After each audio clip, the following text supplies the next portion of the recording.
Okay, welcome everyone to the second committee meeting to consider the project and recommendation on non-lawyer assistance and representation. My name is Leah Robbins. I am staff counsel on this project, working with Matthew Gloop, Deputy Research Director. So before we get started, I am going to call roll. As always, I will call two rolls. The first roll will be the names of committee members and alternates. After each name is called, if the person could say here so we can make sure their mic is working, that would be great. So Nadine. Here. Jack Bierman. Nicole Karam, alternate for Eric Benderson. Here. David Ingstrom. Okay. Adam Kress. Here. Thank you. Richard Thrasher, alternate for Patrick Nagel. Oh, I see he just logged on. I'll give him.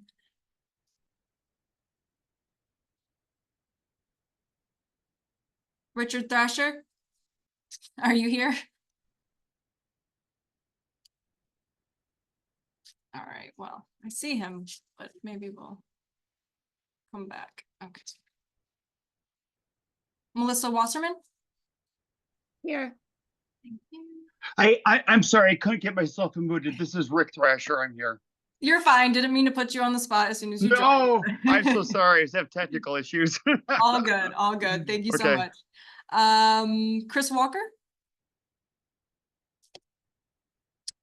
Okay.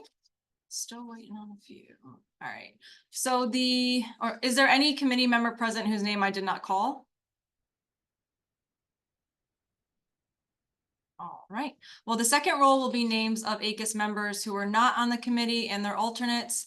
Again, if you could say here, just to make sure your mic's working, that would be appreciated. Amy Woodman, consultant. Here. Thank you. Jennifer Kelly Kennedy, alternate for Dan Cohen. Here. Nina Olson. Here. Thank you. Jim Tozy. Here. All right. Are there any other ACUS members present whose names I did not call? All right, that's it. Well, I will obviously did not call the name of any members of the public who do not have speaking privileges. So if you are a member of the public and you would like to speak, please write in the chat and we will sort that out. So Nadine, I'm going to turn it over to you. Great. Okay, thanks for joining us today. I'm going to run over the ground rules, which I need to do every time, just in case we forget them or there are new people.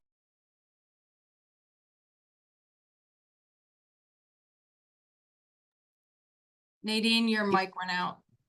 Oh, no. Nope, you're back. That's weird. Okay. Okay. You're good. Should I start from the top? I can't. Why not? Please note that only ACUS members, including government members and their designated alternates, public members, senior fellows, liaison representatives, and special counsels, whether or not on the committee, and their designated alternates have full speaking privileges, meaning that a non-ACUS member should write in the chat if you would like to speak. To avoid background noise, please keep your microphone on mute and either use the hand raise feature in Zoom or add a comment in the chat feature if you would like to speak. I will then call on you and you can unmute yourself and then remute yourself when you're done. I'd also ask that ACUS members and their designated alternates use the webcam if possible. With respect to attendees other than ACUS members and alternates, participation requires the unanimous consent of the committee. Time permitting, I will consider calling on such attendees at appropriate times. And we will presume that committee members consent absent their raising an objection. If any such participant would like to speak, again, please indicate in the chat feature or use the hand raise feature and wait to speak until I call on you. You can then unmute yourself and remute yourself when you are done speaking. For all participants, please use the chat function only to indicate that you'd like to speak, or for committee members and their alternates to vote when asked. Please do not hold any sidebar discussions or put substantive comments in the chat feature. We don't capture those. We want everything to be captured this way. So only members of the adjudication committee, including government members, public members, senior fellows, liaison representatives, and special counsels have a vote. Please do not vote unless you are a member of the committee. Leah and I have a list of those who are able to vote in case you're not sure of your status. So those are the rules. Anything else we need to cover, Leah? Is there any other people we need to verify roll call that joined? Nope, I don't think so. Okay. We're ready to- So, yeah, let's dive right in. Let's get going.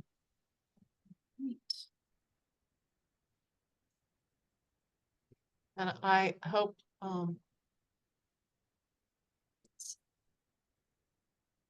Okay.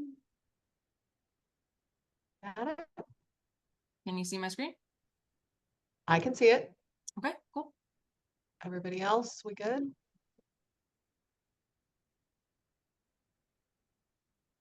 Okay, so I'm gonna leave the title alone for now. And I think we're in good shape there. We have a lot to look at here on this first page of the preamble, and that's where I want to start. We've had some great comments from Hi Feldblum, who was unable to join us, but spent a great deal of time explaining her thoughts, and we have captured a lot of them here in comments. Thank you, Leah and Matt. And then we have other comments from, I know, Jeff Lubbers and Russell Wheeler and a few other people whose names are escaping me, but we will get to everybody. So we're going to start just with this first paragraph. There's an addition here at the end that I think was added by Hi. And my understanding is it was really just to kind of give some underpinning to the word assistance. Any thoughts, objections, concerns?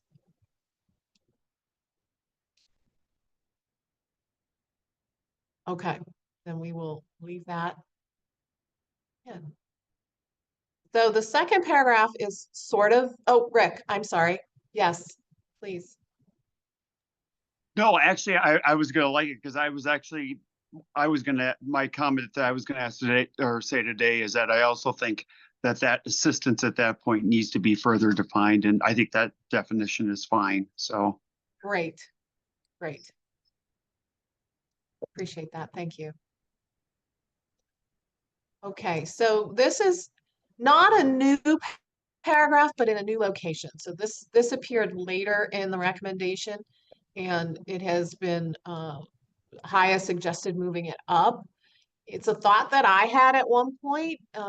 So, you know, I will say great minds maybe. But I do think it's helpful to maybe lay that out early on if we can, if people think that this works, if there's other language we could use. If you don't like the location, now is the time to hear from you on this paragraph.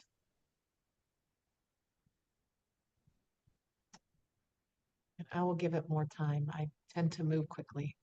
If there's anybody that has a reaction to moving this, the concepts of what does it mean to represent, what does it mean to assist?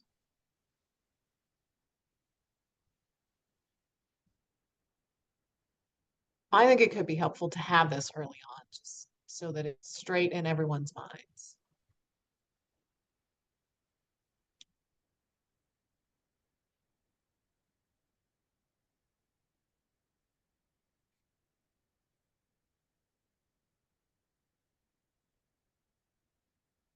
I had one suggestion that I made in my notes for the last line on 15.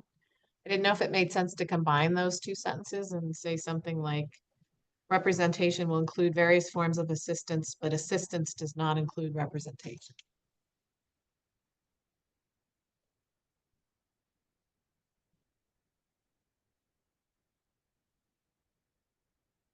And then I don't know if we need one of those disclaimers, you know, for our purposes or for the purposes of this recommendation, or does that just go without saying? But I mean, obviously, lines get different on that.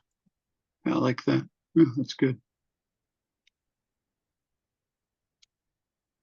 Okay, so now we've set that stage from the outset, and hopefully that's helpful. Any other thoughts there? On to the next paragraph. Oh, sorry, thank you. That was buried. I didn't see that one. Okay, line 10. Hi has a question about what we mean there by specific applicability. I could call on Amy. I don't know if Amy has a thought here of what we meant or what, if this aligns with the report.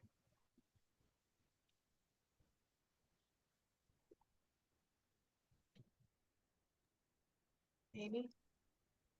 I didn't draft this particular language, but I believe we're talking about.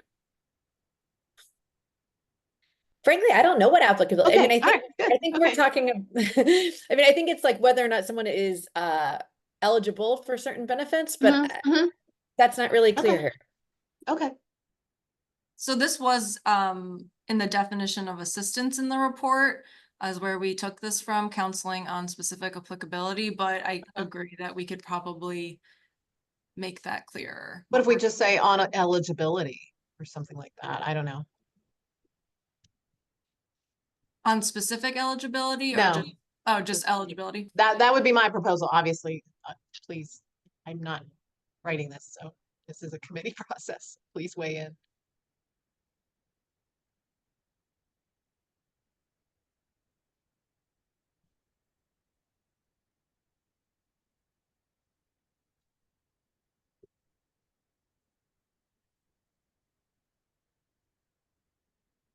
Okay.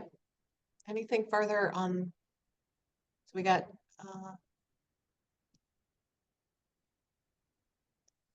oh, Rick, please. Yeah, I was just gonna say that, oh, now it shrunk down on me, that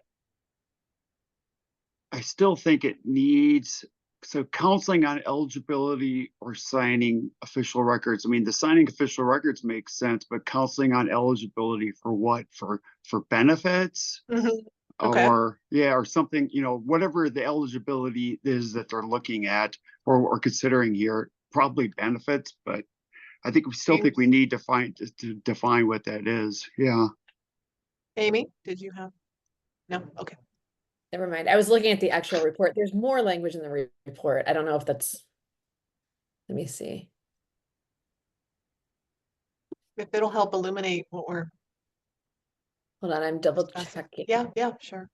It was actually under the definition of representation, if that's helpful. I think I said assistance earlier and that was wrong. Oh, Okay. Rick, I think this is a good change. I mean, obviously, the more explanatory we can be, the better. Yeah, exactly. Yeah.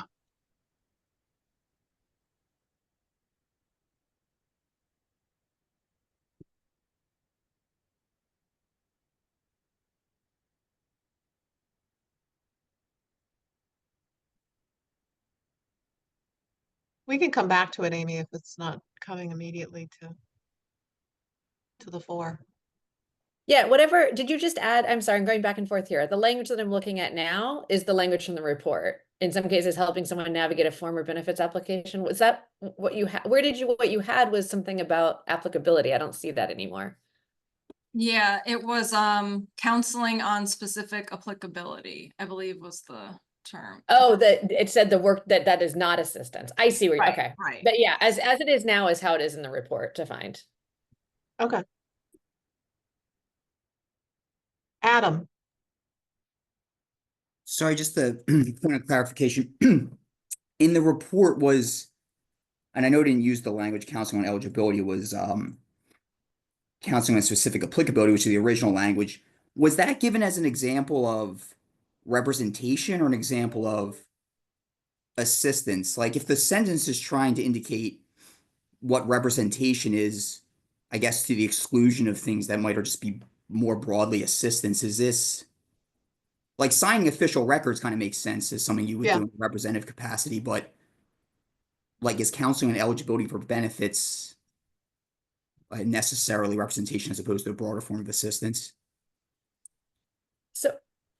So I can answer this. So as assistance is defined in the report, it is really going to counseling someone about their rights and remedies generally. And then the language there that we had before is actually carving out. It says this work, meaning assistance, does not extend to preparing for or accompanying someone to a hearing or counseling on specific applicability. So there, I think the specific applicability was in relation to counseling about rights and remedies generally. Like, so we were saying the counseling generally about rights and remedies is assistance, but saying whether or not specifically here you have a certain right or remedy was representation. If that helps.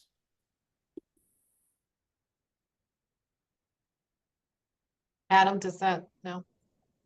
Oh. Yeah, no, I mean, I get it. It seems like a pretty, I don't know, like a fine distinction just Mhm. for purposes of the paragraph. But I mean, I get it. Like,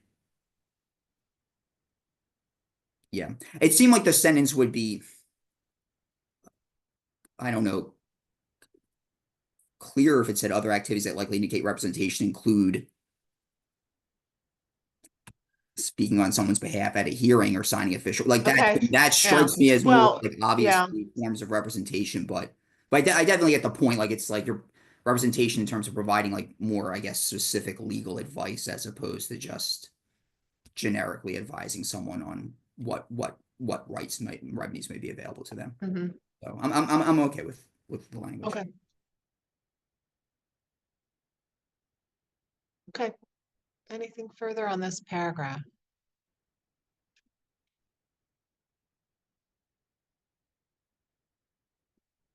All right, let's move on then to the next paragraph where we have, I think the next comment is high, yeah. So anybody, you can read her comment. There was some concern about bringing assistance a little bit more forward. Concern about it being lost in the recommendations. So it's being added here. Oh, no, it's not. It's just moved. Never mind. It's just moved. This was another change from Philip.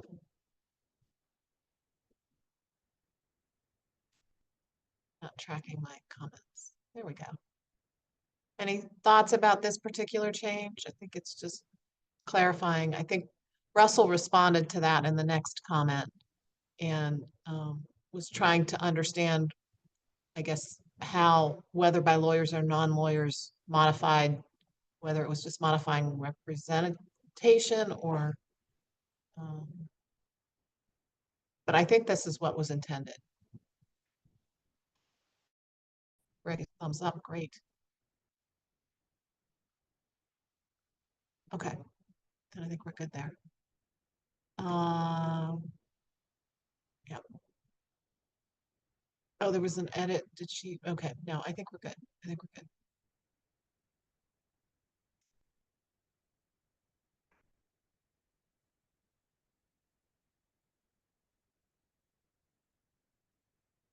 Russell had a comment about technologies. Russell's not with us, right? No.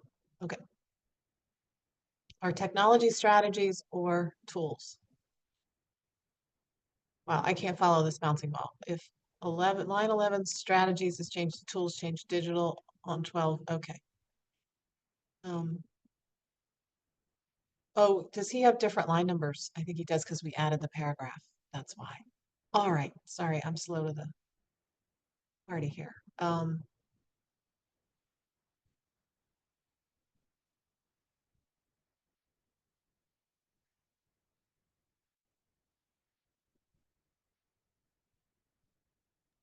Any This is thoughts on this something- comment? Yeah, I was gonna say, it doesn't really seem that substantive, so if it's. Yeah, I something was saying that, committee on style. Yeah. We can just handle this later. Yeah, let's do that. It's just kind of making sure things are reconciled the right way. This was basically a typo, not a typo, but yeah, just a correction to make sure that I think that one's fine too, barriers. Anything further on that paragraph before we move to the next one?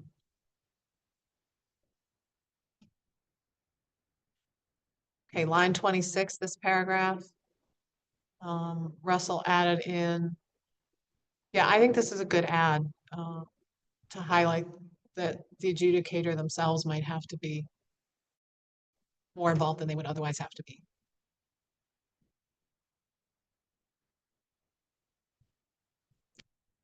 Anything further there?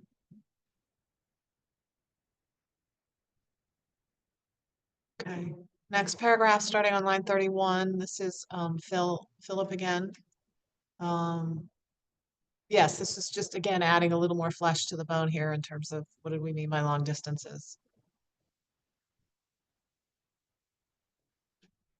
So people might need support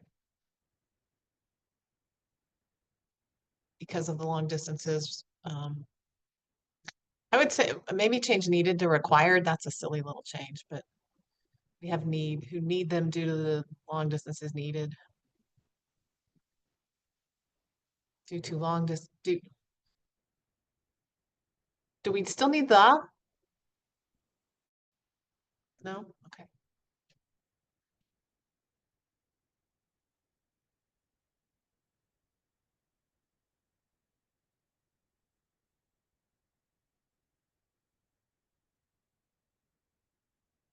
Anything further here?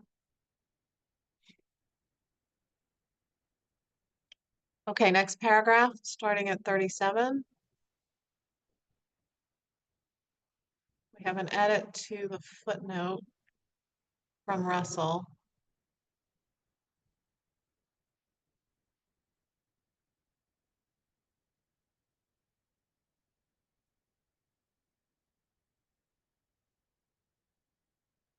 All right.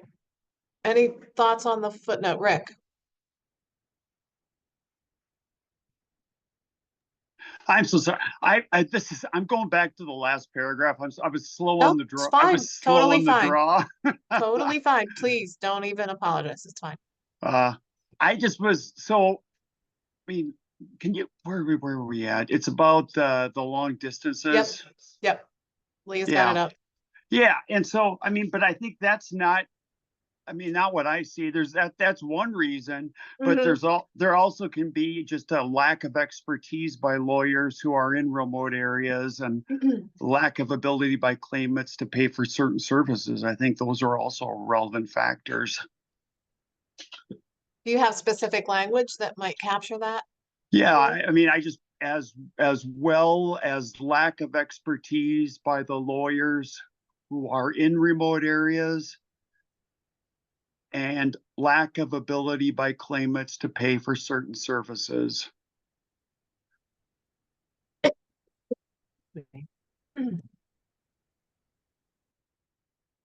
Just as a further explanation, I think sometimes of what the challenges that people run into in rural areas.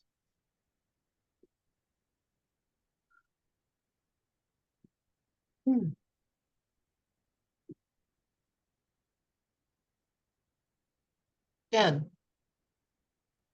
Hi, yes. I wonder if we should change, like instead of saying people who need them due to long distances required, or we say something like people who need them, which can, people who need them, comma, which includes, and then we make this list, instead of saying like these are the only things, when we say due to, Mhm. we're making it more inclusive Yeah. by giving examples. Mina. So in the first sentence of this paragraph, we call out particularly low-income people and members of historically underserved communities, that they can't get access to representation or assistance.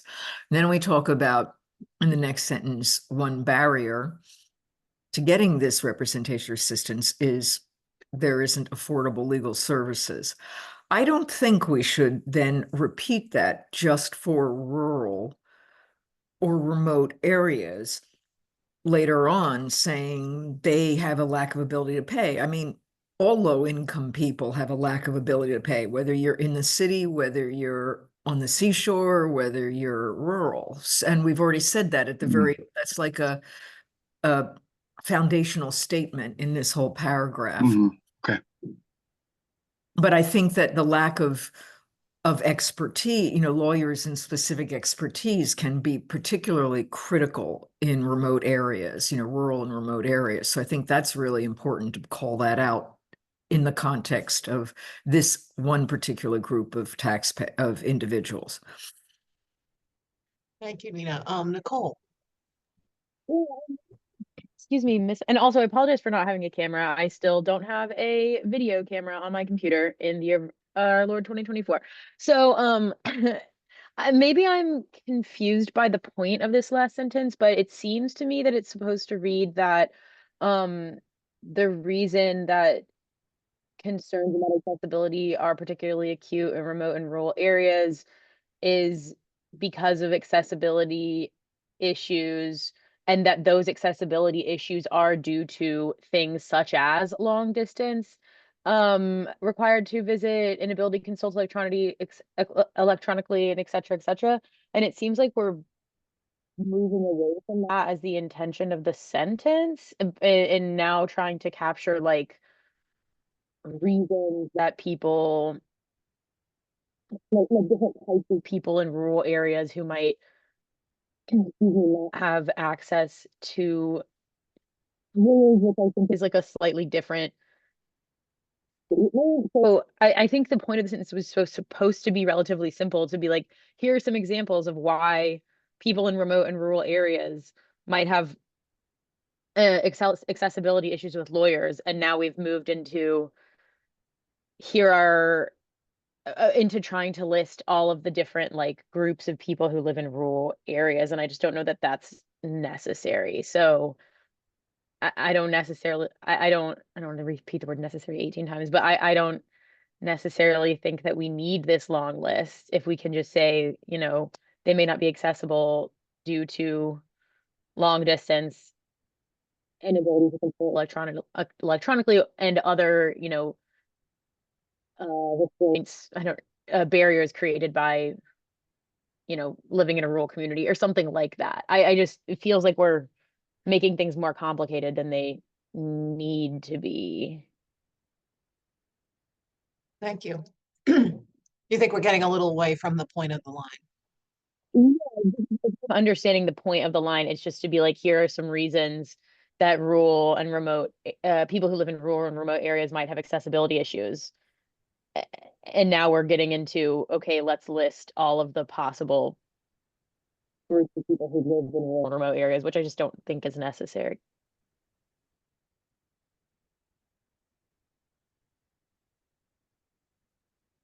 Anything further on this line before we tease out what we're really trying to say here? Yeah, just a reminder that I wanted that "and lack of ability by claimants to pay for certain services" to be deleted.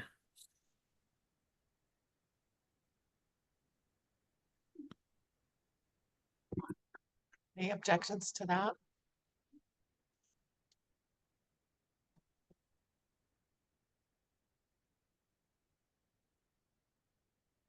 Hearing none, I think we can take that out. But we're back to the list and whether there's a concern about the list. Amy. I'm not sure, at least not in the report, there's no, I'm not sure about the lack of expertise by lawyers who are in remote areas. I mean, I understand we have above lawyers are relatively scarce. I don't know, maybe we could, if we're saying that it's hard to get someone who's an expert in, you know, Social Security, disability, you know, within a certain area, maybe we could put it up, we could nod to that up there, but I know something about lack of expertise by the lawyers who are in remote areas paints with a wide brush. I'm not sure we want to be saying And remote it's lawyers not have. something, it's not something that was in your report. No, there's no, I mean, there's nothing covered in my report about that particular. Okay. Mhm. Nicole? I agree with that point, especially because isn't sort of one of the like one of the sort of points of this whole recommendation is that people who live in remote areas might have like more of expertise about the area in which they live. So, you know, I mean, obviously this is that's not related, that's more related to the non-lawyers representatives, but I do agree with that point. But I also, I guess to clarify my earlier statement, I just don't, I don't necessarily think we need to switch from due to the long distance, which includes the long distance. That's like the main clarification that I wanted to make in terms of my opinion about getting away from the point of the sentence. And I think that if we say may not be accessible to people who need them due to long distances required to visit in person, inability to consult electronically, and other barriers, and end the sentence there. My understanding is that that is the point of the sentence, and we've captured it. Okay. Okay, thank you for coming up with some specific language there. Does anybody, okay. As proposed here, any thoughts on this language?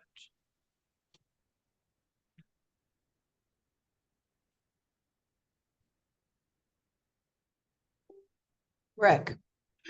Yeah, I mean, I still think, I mean, it may not be in the report, but I can tell you that is a major reason why people do it. So if you don't have it in the report, that's kind of a critical error, to be honest. But if you want to just phrase it in that last way, I think that's fine as well. But I think it's important to lay out what the framework is and why the support is needed for the recommendations that are made at the end. And I think this is a factor that would go to supporting that. But, I'm fine with that other general language that was just added, that, adding to the other reasons. I think I'm fine with that, but I still think this is a very specific and real reason why this happens. Is there another spot, and I think Amy was suggesting, is there another spot in this paragraph? I mean, that last line is more about access, but maybe there's, here, I think Leah's trying something. Yeah. Let's see here.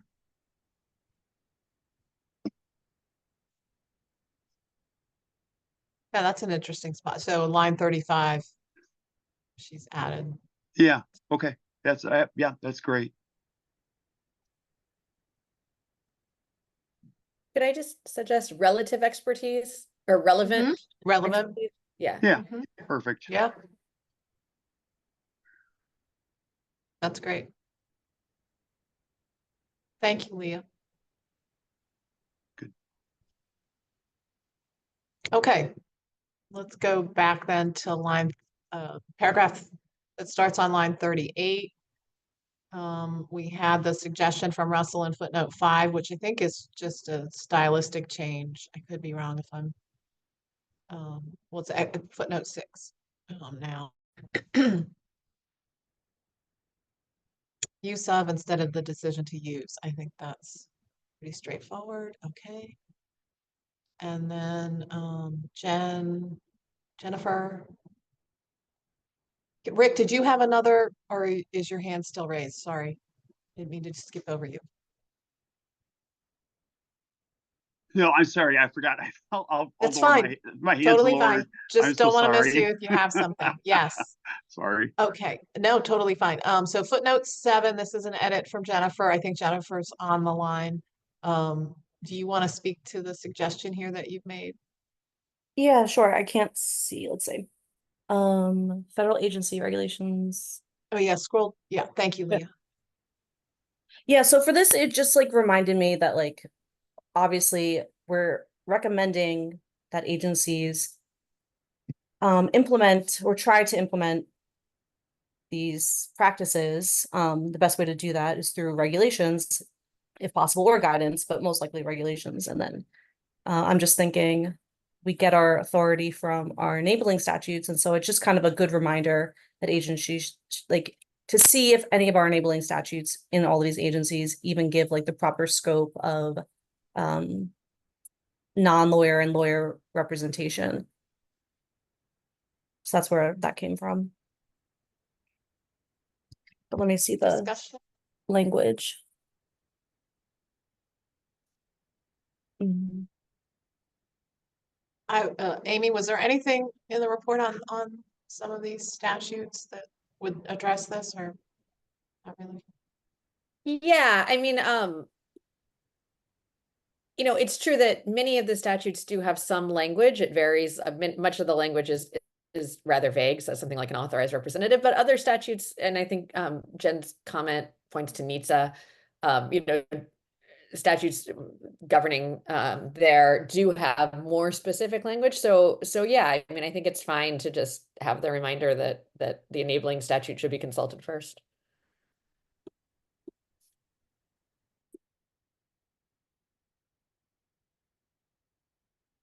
Any thoughts on the language itself in the footnote?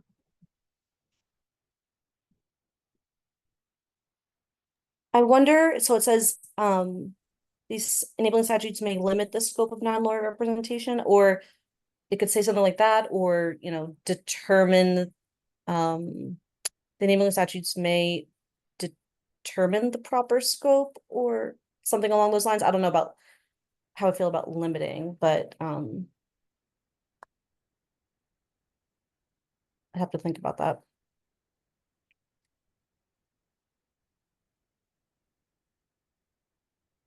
I wondered if we could Maybe not maybe just, go ahead, Jen. I was gonna say now I'm like determines kind of a stronger word, but not guide, because statutes don't guide us. They tell us what to do. Identify. Yeah. Yep, I like that word. Yeah, that one works for now. Yeah.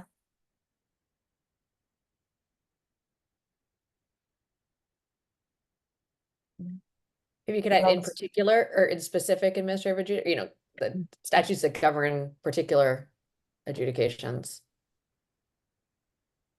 I mean, the case studies in the report have all their statutes, but I only covered, you know, we only looked at so many agencies. So there's every agency will have multiple, obviously. Yeah, I wondered if we could just say something like a federal agency's enabling statute may identify. I don't know that the first sentence is necessary. A federal agency's enabling statute may.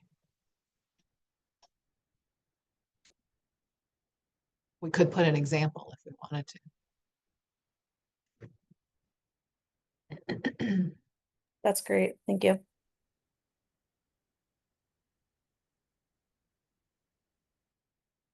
Okay. Anything further on this footnote?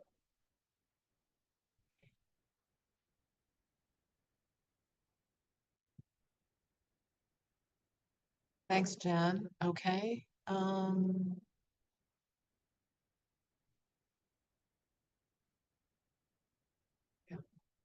The next paragraph is where we had the explanations of representation versus assistance that we've moved up. So now we have a very short one sentence paragraph. This is our laundry list of people who may. Nicole. Oh, sorry. The only thing I would say is I think we had potentially talked about having, maybe it was a different section, I can't remember, but having the committee on style make this into like a bulleted list. And because it's so Yes. short, maybe that would just like help with the flow. But that's my only comment on this. Okay.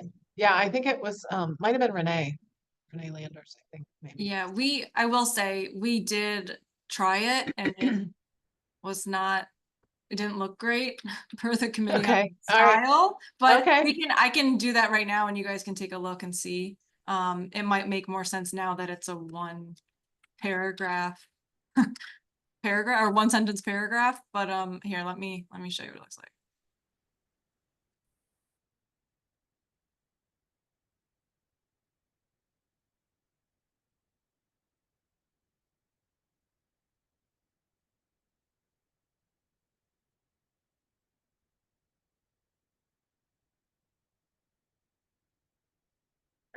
Hmm.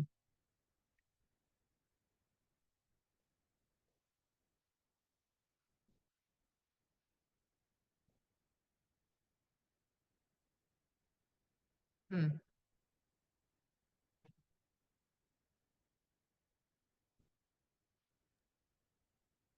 Easy to read, but I'm not like, it doesn't really matter. So I don't really have that strong of an opinion at this point.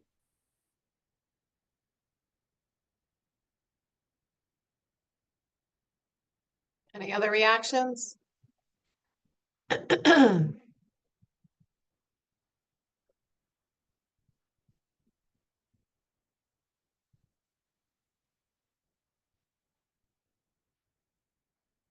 Well, we can leave it this way for now, and if the committee on style, when they look at it, still strikes as odd. I didn't know if it made sense to combine it with the prior paragraph, but maybe it can stand alone. The prior paragraph's more about qualifications, so. But I don't know. Yeah, okay, we'll leave it there. Paragraph beginning on 55. We have a comment from Russell about the source of trust being unclear in line 62.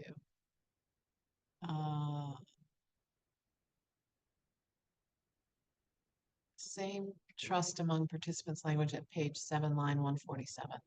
Don't know where that is, because everything has shifted. Do you want me to go down and see if we can find the language there? Yeah.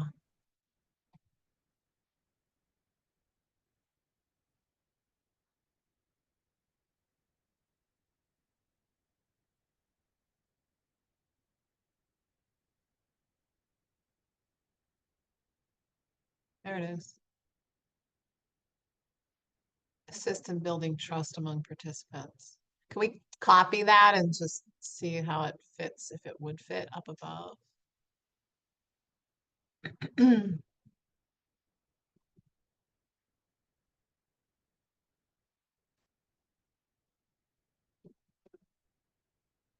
These community ties function not only as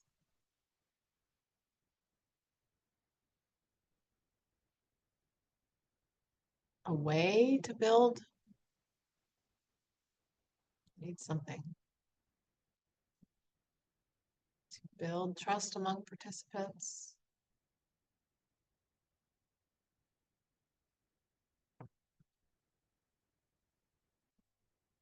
And tap into a deep source. I don't know. I'm trying to figure out what we're trying to say here. These community ties function as a way to build trust among participants and serve as a, I don't know, function. Function as a deep, serve as.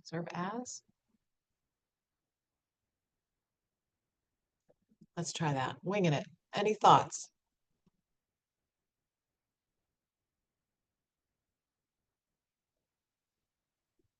Hopefully it effectuates what Russell was concerned about there. I think that's consistent with the report as it is now. Great. Thank you. Okay, his next concern is the next sentence. Is there any evidence to support the next sentence, which could be read to say that if representatives with community ties assist participants, those participants will have greater trust in the criminal justice system. Amy, does this point resonate in the report? A bit. I mean, there is qualitative evidence in the report that the trust can encourage, not encourage, can strengthen participants' views of institutions generally, but I think what Russell might be getting to is kind of going beyond the institutions in which they're in. Like, does it, that I don't know that I would say. So maybe this sentence could be, I mean, I just don't know that there's evidence for that. Maybe the sentence could be narrowed appropriately to kind of reflect trust in the proceedings they're taking part in, rather than kind of, now I trust elections because I had this good experience at SSA or something like that. Right.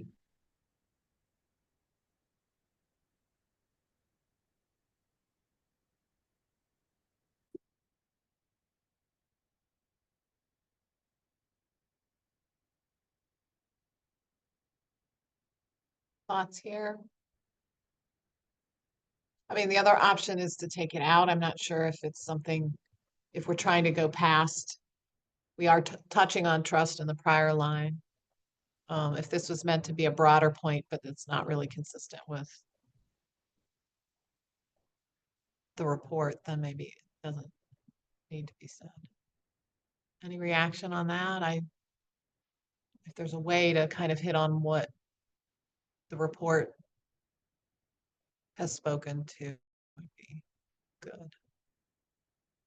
good. Jeremy. I think just getting to the point you said, I know in earlier recommendations, I think the recusal one comes to mind. We've talked about inspiring public confidence in adjudication. I think that's sort of the point you're making, Amy, that by building trust in a particular proceeding, it inspires public confidence in adjudication. I don't know if you want to just leave it as just adjudication or maybe that language might be good since ACUS has used it before.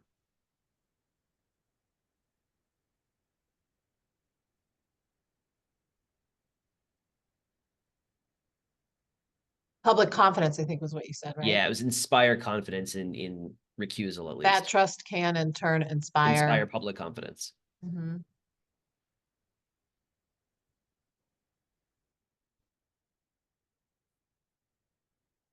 In adjudication generally, or adjudication? Or just adjudication? Agency adjudication.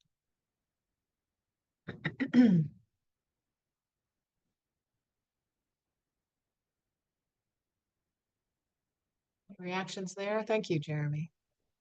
That's good language.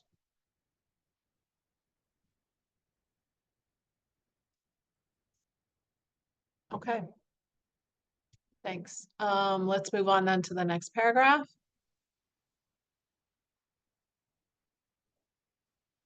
Got the addition of assistance, which is from high, and then Russell has unnecessarily. Amy. Just going back to what we were just talking about, I was checking in the Yeah. report to see what evidence was cited. That looks like that sentence comes directly from the report and cites the Lair report. So there may actually be broader evidence if that's something we want to keep in at a broader scale. The language about public institutions and adjudicative, that language Okay. comes. So FYI. So we could, if we restored that, I mean, we could still keep this inspired. I don't know.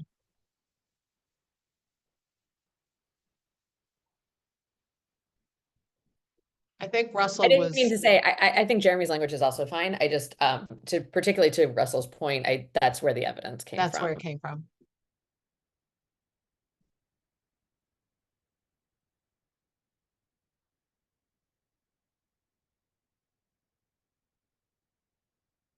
I think we're good then.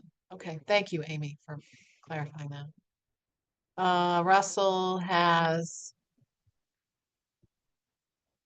unnecessarily.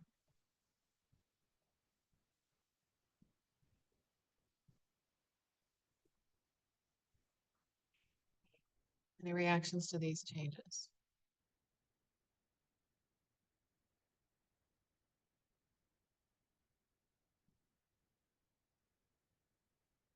Okay. And we will move on to highs change. I think that's just stylistic there. So add a sentence here regarding, am I in the right comment? Regarding the type of barriers that are created for assistance, but she doesn't propose any language, does she? Do we have a reaction here? Type of barriers that are created for assistance. I don't, well. Anyone want to take up the mantle and come up with language?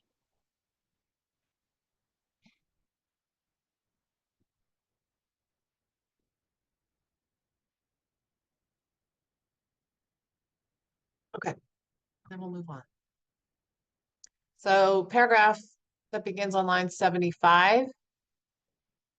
I think this is high again, highlight the long-standing history. So she's added language to accomplish, I think, what she's suggesting we need to highlight. A long-standing concern as early as 1986. And then in 2024, we had 2 sets of recommendations focused on agency adjudicatory processes. Any reaction to this, fleshing this out a little more and emphasizing that ACUS has been focused on this issue for a while and continues to be focused on this issue?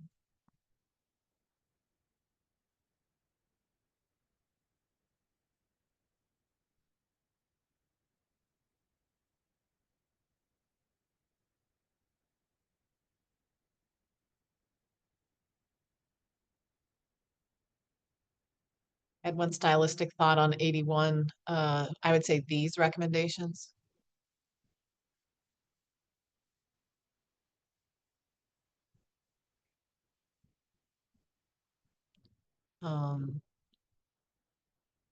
And does it need to be past tense, encouraged? They still do. Okay.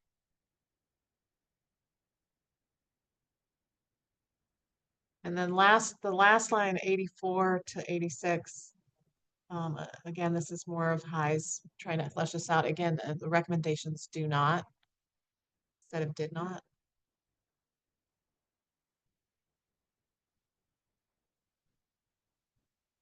That, and then we have another, yeah, focus on assistance that does not,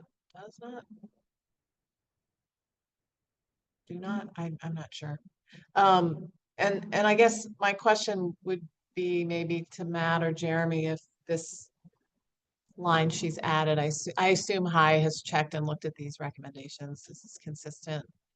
Does it accurately represent what those recommendations?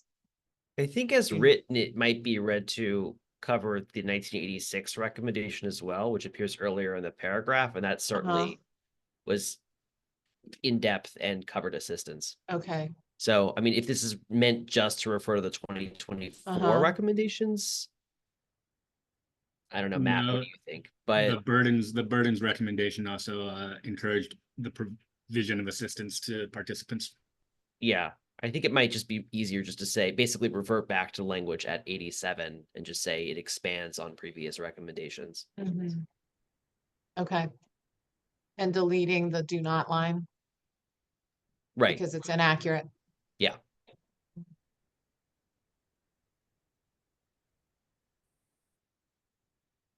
We want it to be accurate. Okay. Any thoughts on these changes, these last two paragraphs where we're kind of shifting the focus and explaining how great ACUS has been at focusing on this issue? It's a good emphasis. I like it.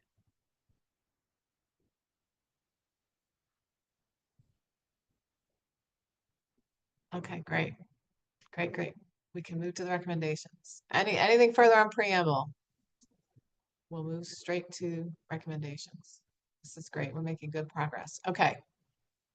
I'll give it a beat. Give it a minute. I was involved in some kind of Zoom etiquette meeting and they were explaining how you had to kind of count, I don't know, to 6 or something. There was some magic number that they thought give people time to gather their thoughts and unmute. Okay, we'll start with the first recommendation. And there's an edit here from Jeff Levers, who thought that the parenthetical was a little awkward, so he rewrote it. Any thoughts on the parenthetical?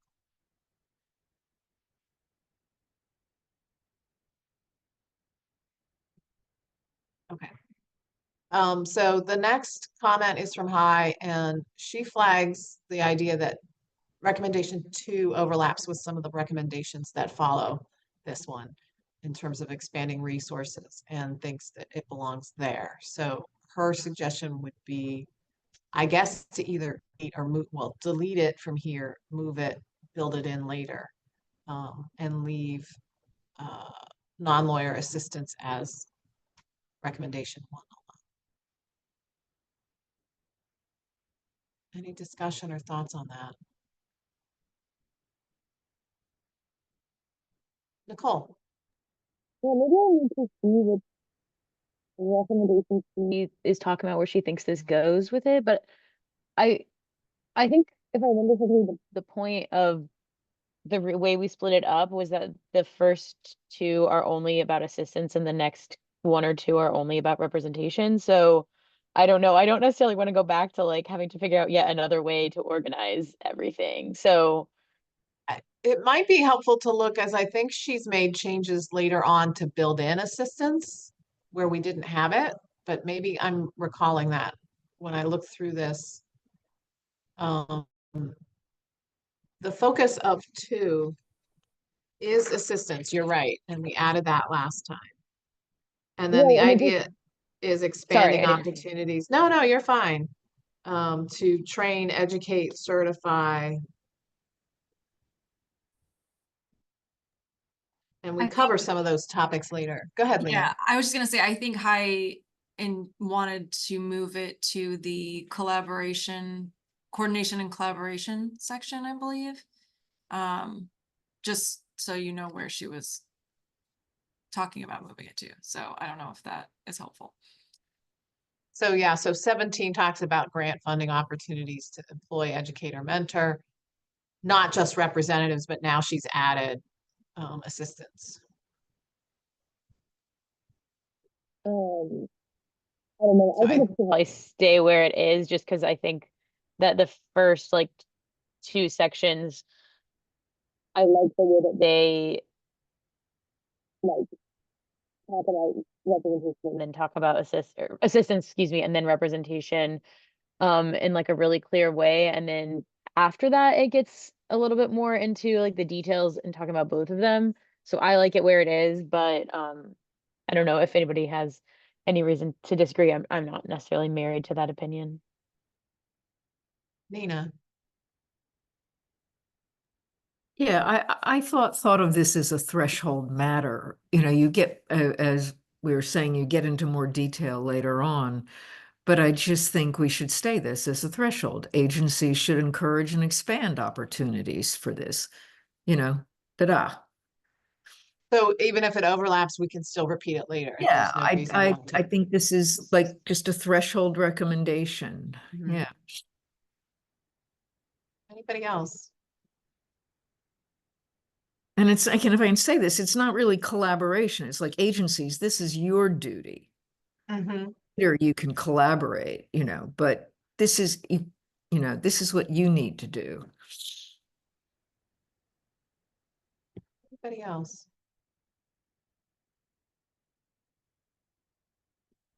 I certainly don't think there's harm in laying this threshold kind of step and then building on it again later. That doesn't hurt. Anyone else on this? Okay, then we'll leave it. And we can think more about it later when we get to those sections, but. Okay, and or instead of and. Anyone have an objection to Jeff Lepper's and or? True that some agencies might want to do some, but not all. Jack were here, I think he might have a thought on the and or, but he's not. Nicole? Yeah, I mean, I think the recommendation is that they do all of it. So I don't know that you need it for, or should have it at all. And, you know, if they don't want to follow the, like, it's, you know, it's not, I guess it's a user discretion if they want to like follow everything in the recommendation, but the recommendation is. We And. want you to do all of it. Yeah. Anybody else?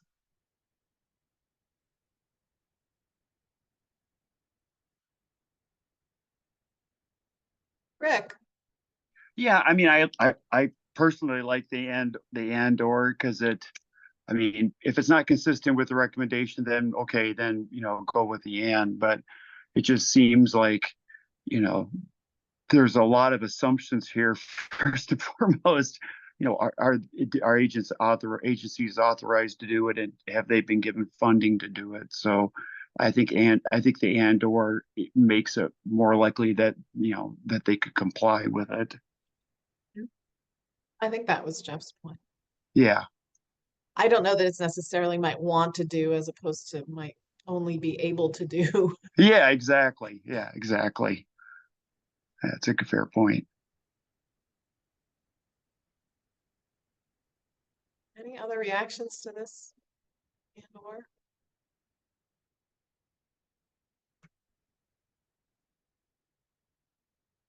Well, I think the and or, I appreciate Nicole's thoughts here, but if we have Jeff and we've got two people with and or, anybody else have a strong feeling about this?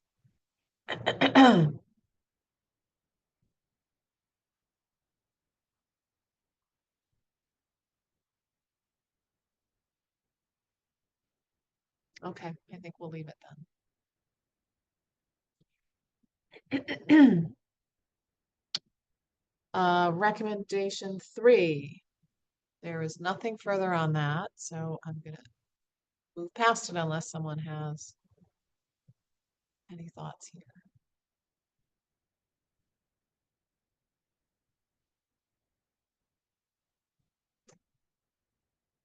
Okay. So we have availability. Now we're moving into qualifications of non-lawyer representatives. We have a comment here from Jeff on 5, but before we move to 5, any thoughts on 4?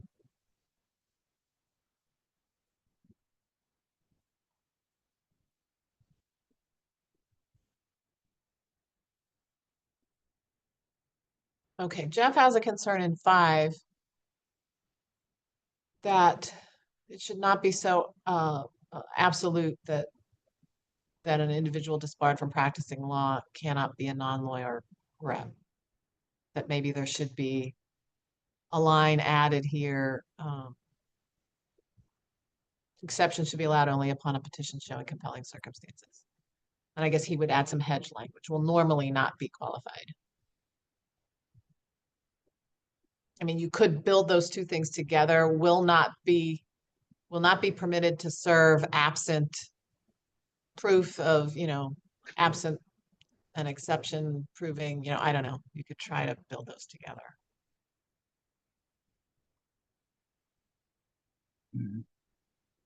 Makes sense.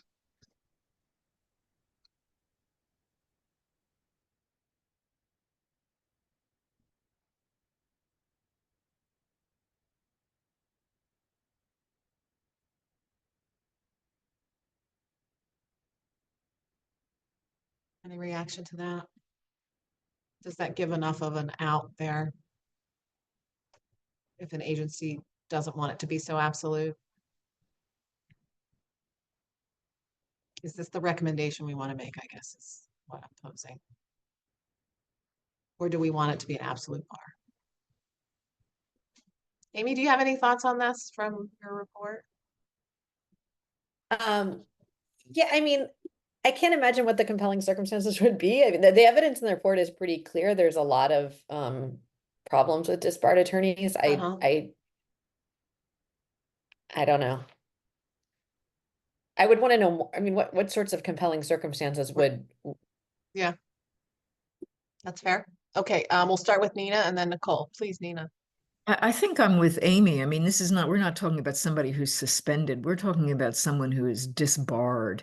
And the causes for that are pretty extreme. And you would have concerns that a non-lawyer representative would be raising those issues too. So I'm much more comfortable the way it was originally. With the bar. I'm trying to think, would it be like you wanted to represent a family member?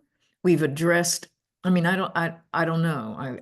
I'm having a hard time coming up with those compelling circumstances. Got it. Nicole, and then we'll go to Jim. Nicole, please. I just wanted to echo that. I don't think it's necessary to say that a compelling circumstance could change things because I'm not sure that it would. Thank you. Jim. I think everyone on this phone call knows better than I the bar that you have to be disbarred. And I think if you're disbarred, you might want to take a real serious look if you want that person to represent these individuals. Got it. 'Cause that's a high bar to come. You know how many people are disbarred? Some should be, but that's a hard thing to jump over. So yeah, I would look at that. Okay. Well, that sounds like consensus to me. I think we'll leave it as it was.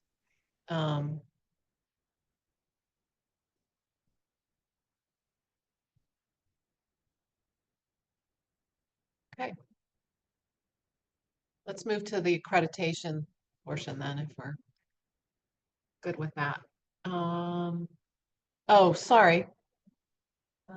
Suggest changing qualified to permitted.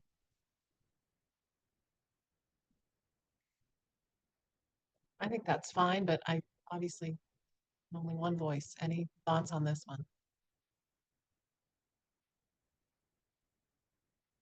Jim, did you have another thought or your hand is still up from before? I just don't want to be missing you if you have another thought. Okay, thank you. All right, I think we'll leave it then with permitted as proposed.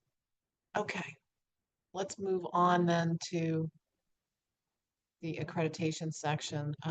Jeff suggests taking out formal. Amy, is this a distinction that matters in terms of the research and work you did in your report?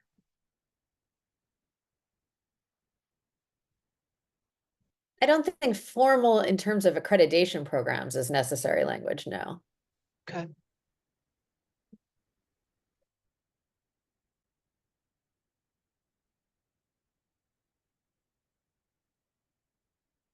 Okay, then we'll move on. Anything further in paragraph 6?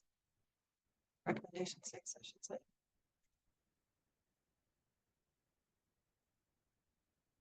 Seven, this is Russell's. I like his comment. At the risk of beating a dead horse, we went round and round on this on the first meeting. So he suggests saying agencies with accreditation programs should consider requiring initial and continuing education. So not say initial training, which I think we had come up with at the first meeting. I do think education kind of covers the gamut of would include training. Maybe it's redundant. Any objections or thoughts on this?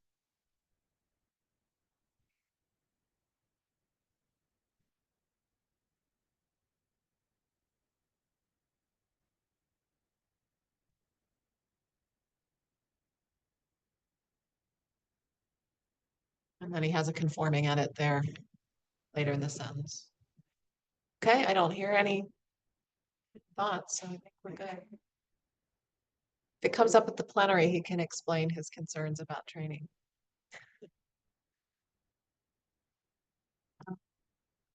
Recommendation 8, we have an edit from Jeff, and I think there was another one, the additional is coming to mind. Maybe that was, I don't remember who that was. Oh, there's a train. Oh, Leah. Yeah. Thank you. Good catch. So an edit from Jeff instead of adequate, say beneficial. Review the requirements of their program to ensure they are beneficial without adding. Yeah, it was Philip who's like adding additional. I think we could just say adding and not additional. It's a good catch there too. Any thoughts on either of these?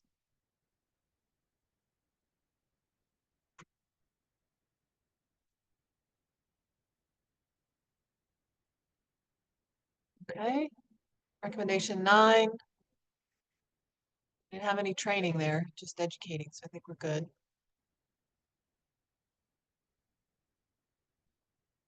Rick. I mean, the only thing I would say on 9 is that, Yeah. I mean, it's just to be practical, it's agencies should dedicate adequate funding and other resources, comma, if available, comma, to their programs for accrediting, blah, blah, blah. Because it's all, I mean, it's a daily concern. I wondered about the word adequate funding there too. Obviously, each agency is going to determine, I mean, I don't, what's the benchmark there? I Yeah, mean, sufficient funding, just funding? or dedicated funding, or, I mean, Yeah, yeah, maybe. yeah, Let's try dedicated. Oh, we have, should dedicate. Well, there you go. No, yeah, okay, yeah, that's not gonna work. Just should dedicate funding. yeah, How about that? Thank you, Yep. Leah. good. Like it.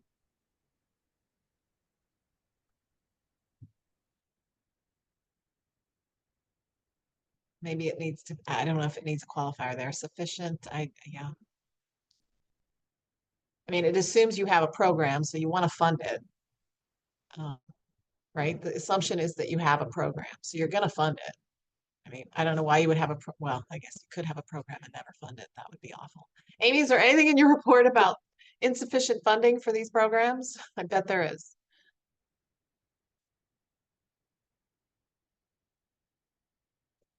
We lose Amy?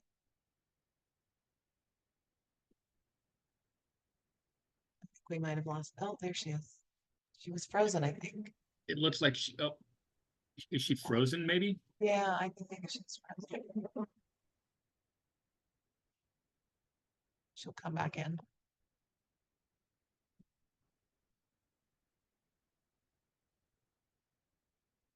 I mean, I think the baseline here is that you have a program. And my guess is that maybe Amy found programs that were underfunded. Hi, I'm sorry, I've been kicked off twice. I have really bad connection right at this moment. So I missed what you all were talking about after we started looking at 9.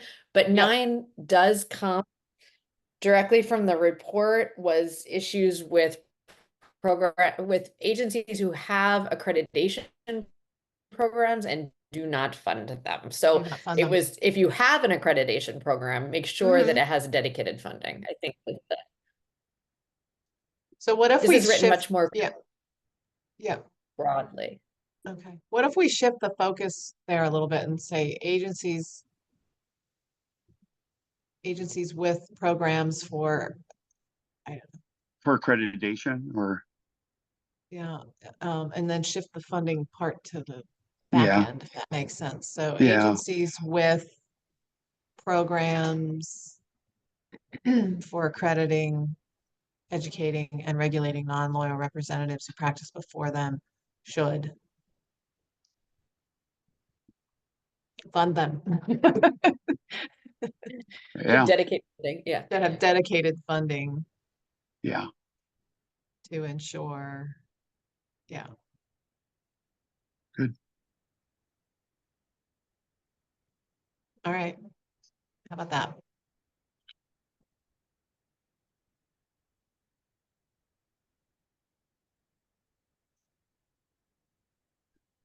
Yeah, I mean, that looks good. And that, boy, that's, I mean, that's a whole different sentence than what was written. So that's consistent with the report. I think that's a good change.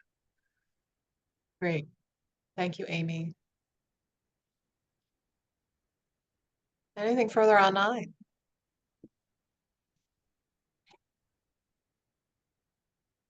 Okay, let's jump to oversight and enforcement. I think 10, I don't know that we touched that last time, and I don't know if there's anything further on 10 now. 11, there's an edit here from Russell. I think he just moved. Places in the sentence by non could be read to suggest that those represented are doing the adjudicating. No, we don't want to suggest that. Procedures for reviewing allegations or evidence of non-compliance. Adjudicate, oh, so yeah, the agencies should establish procedures for adjudicating allegations that non-lawyer representatives have violated. Yes, that's much better. We don't want to implicate that. Yes. It's a good change. Rick, did you have anything further, or is your hand from before? Just don't want to miss you. I'm so sorry. I forgot. I It's keep fine, forgetting. please. I just don't I- want to miss you. If The you have little, another the thought. little thing goes away once you press it. So Yeah. sorry. It's totally fine. Okay, anything on 12? Administrative review of sanctions imposed. Okay, so I think this is where we're starting to see high build in the idea that transparency and collaboration and coordination should be inclusive. It should include both representation and assistance. So it shouldn't be limited to representation. So she's added it here to the heading and then built it in throughout these 3 recommendations. So, and I think those 3 comments are consistent with this idea that she raised earlier on in recommendation 2. So any reactions to these changes or thought that this should also cover both, you know, transparency should extend to both representation and assistance.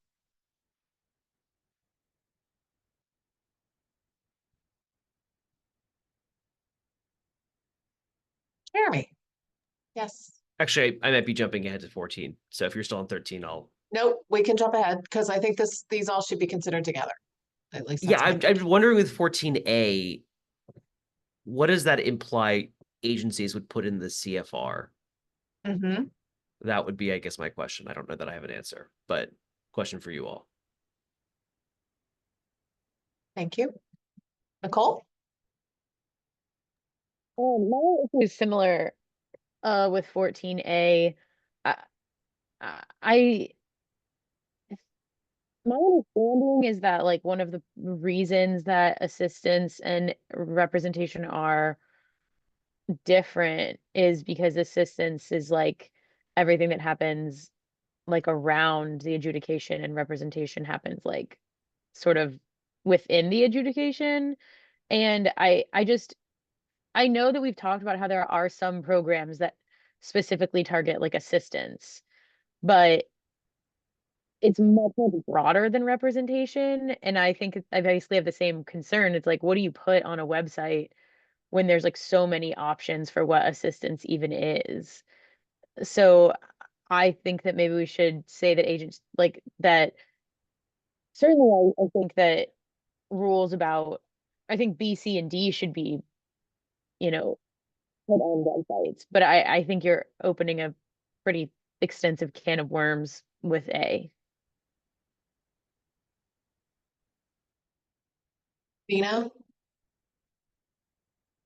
I don't think you're opening a can of worms with A, but I do think that it's categorically different from B, C, and D.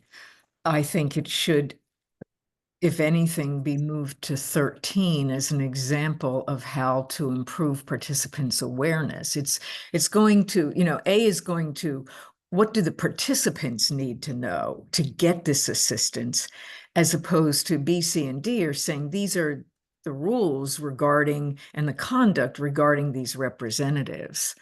So in that way, you still got the heading dealing with representation and assistance, and 13 is dealing with both representation and assistance. 14 would be, if you eliminated A, you'd be dealing solely with representation, and 15, would be dealing with representation as well, but you'd still have a mix in there. So you would delete A. I'd delete A and I'd maybe make a reference to, let me see, to improve participants' awareness of options for representation and assistance, agencies should inform participants, okay, about such, but you could also add about such options early, for example, on their websites, comma, and throughout adjudications. That way you're bringing in the one component. But not necessarily require, saying you Yeah, need but not on the CFR. CFR. Goes to Jeremy's point. Yeah. So let's delete A, see how that looks. Okay.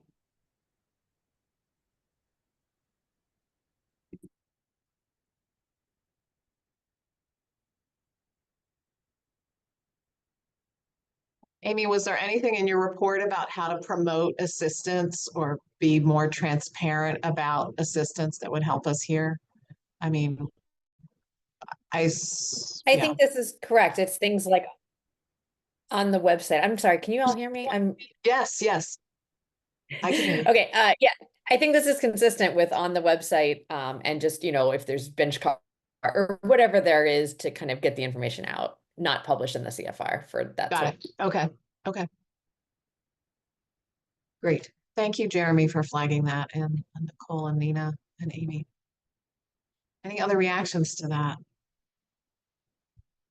I mean, I think the idea is to just let people know it's okay to have someone assist you. They don't necessarily have to be run through our non-lawyer rep program, unless you want them to speak for you or do all of the things a non-lawyer rep would do.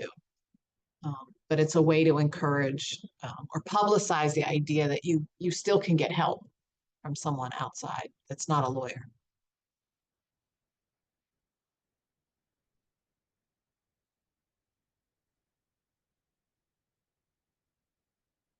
Okay, any other thoughts on 13, 14, 15? Well, we have a comment from Jeff on 15, so, but on this concept, this point, anything further? Okay, 15, Jeff has, I am still queasy about this one. He expressed concerns about this one last time. In a comment, I believe. I don't think he was he wasn't at the meeting, I don't think, first time. The government should only rarely be in the position of compiling public lists of bad behaving people. DOJ doesn't publish lists of people convicted of federal crimes. I mean, they don't need to. It would be public record, right? I don't. Wouldn't it? If you're convicted of a federal crime, someone could find that out. Don't need a list. But what someone could find out that a non-lawyer rep has been sanctioned by an agency might be a different matter. Too much like a no-fly list. Any reactions to this? Nina, please, and then Jeremy. I can only say that, you know, the IRS has an Office of Professional Responsibility, and after there has been adjudication, you know, by that someone, you know, a representative, not just a non-lawyer representative, but a representative has been sanctioned, that is published with what kind of sanction it is, whether it's a reprimand, whether it's a suspension, et cetera. And that list is very important for people to be able to check if someone's holding themselves out saying, I can represent you before the IRS. You can go to that list and say, well, no, you can't. And since we have not just, not we, I'm no longer there, you know, it's not just attorneys who are representing people for the IRS, but again, CPAs and enrolled agents. So that list is very important. Okay, thank you. Yeah. Jeremy. Yep, second everything Ina just said. Obviously, as those of us who are attorneys know, state bars do this all the time. It's in the back of your quarterly magazine. But for what ACUS has actually previously said on this point, I can drop the language in the chat, but in regulation of representatives, we sort of addressed this issue. I guess it is phrased a little differently. But that recommendation says agencies should consider publishing disciplinary actions or summaries of them on the webpage. It refers to an earlier basically says publish disciplinary actions or summaries of them on the website with some carve out for preserving recognized privacy interests.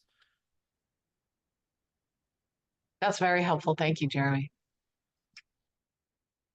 Anyone else want to be heard about this point or think about this language? Should we try to work it into this recommendation? I mean, I just want to add one more thing that I think Jeff raises a question about name clearing hearing or seek judicial review, or they might not have otherwise. I mean, they do get an adjudication. Now, if the agency hasn't set up a system for anything past that, they do get their day in court. They do get to be heard, day in court in quotes. So they do have that opportunity to try to, you know, prove the agency wrong. I don't know if they would demand a name clearing hearing or seek judicial review. Any thoughts about Jeff's point and the language that Jeremy's, what recommendation is this from? I'm sorry, Jeremy. Again, you mentioned it and you're muted. I Sorry. am muted. Regulation of representatives. Regulation of representatives. Okay, perfect. Any reaction to this? Should we adapt this language? Rick? Yeah, I mean, I really like that language that Jeremy has raised because it does, at least it does create some possible outs. And I think that goes to also Jeff's concern, but there are these lists that are out there, but there are some exceptions. So I like that.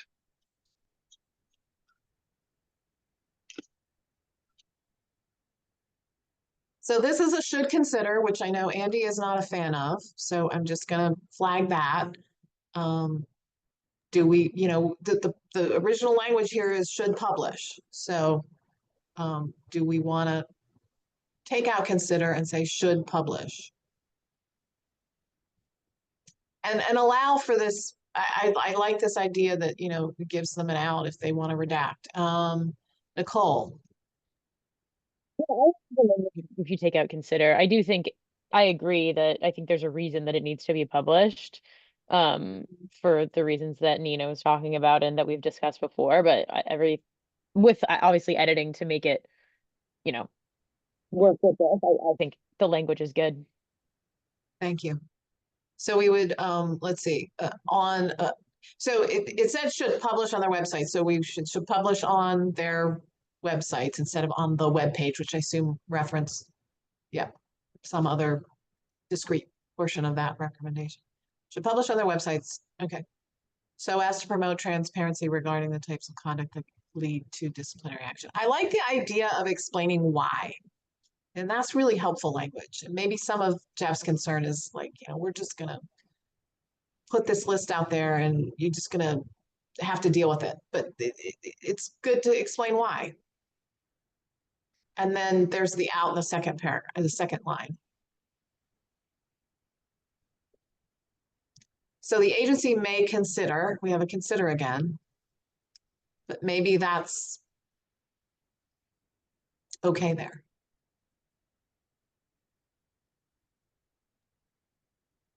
Just to clarify, would we be saying agencies should publish on their websites disciplinary actions or summaries, so no names? Are we intentionally taking away the names?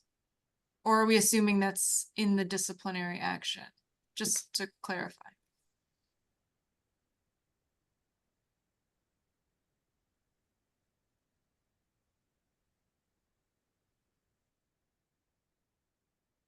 Nicole. I assumed names were included, but I think if that's not clear, we should probably add it. Just because I think the point of the list is so that people who might get taken advantage of can look and see if the person that they're in contact with about representing them is actually able to represent them. Yeah, I don't know if disciplinary action is the right terminology. I don't know if we've used that in this recommendation. We're getting awfully close to what we had before. Should I publish think on their if we web. go back- sorry. Go ahead, Nicole. Sorry.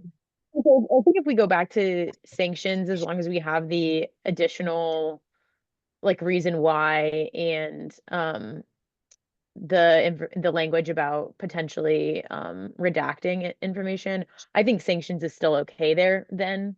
Yeah, what So- if we do this? This is good, Leah. I like it. So we stick with what we had, but we give the reason why, and then we have the out in the second line.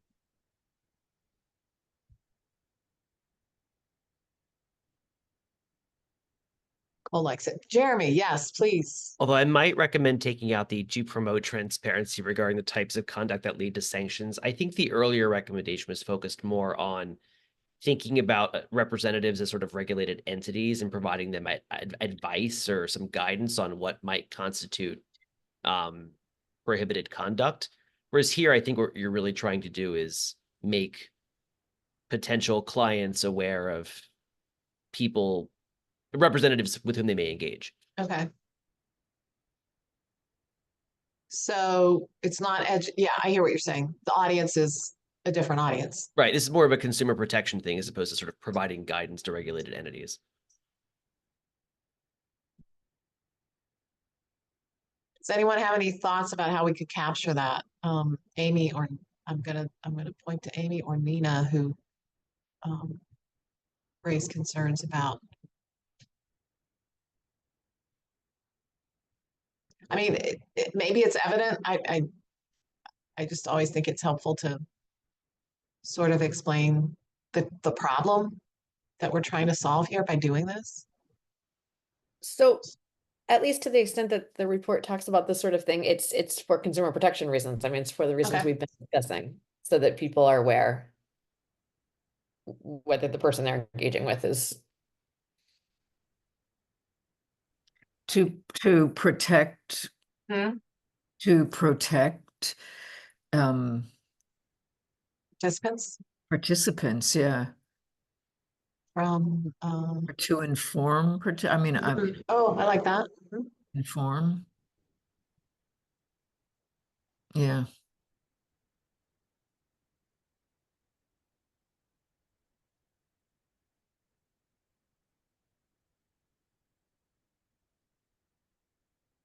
Any reaction to that?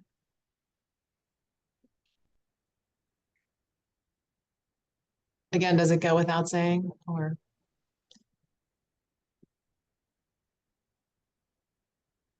kind of think it goes without saying, and then you've got the exception for privacy interests, which should address Jeff's concerns, but, and then if people need more explanation, you can put that back in, the inform and protect. I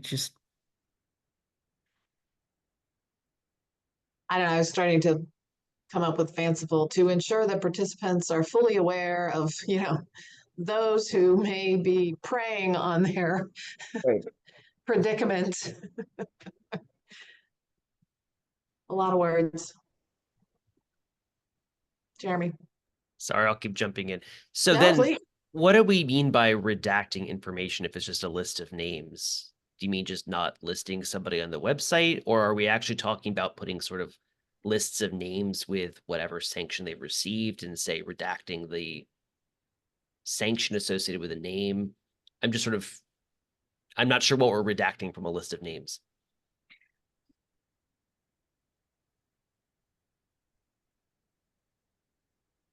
Because the earlier recommendation was about like the decision that would result from an adjudication leading to a sanction.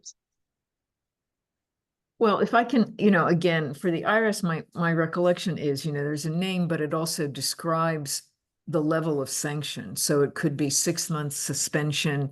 It could be barred permanently from practicing, et cetera. And so I sort of view it as that's very helpful, to have the name and then just a generic description. But you might have some agents, you don't want to have suspension pending doing a drug addiction counseling program or something. That would be where you would want to have protection of the privacy interests. Right. So maybe it's then agencies should publish on their websites like the names and sanctions, and then can omit names and sanctions when there's privacy interests. I don't think it's so much a redaction, it's just not putting them on the website. What if we said the names of non-lawyer reps who have been sanctioned and the nature of The their, sanction. Yep. yeah.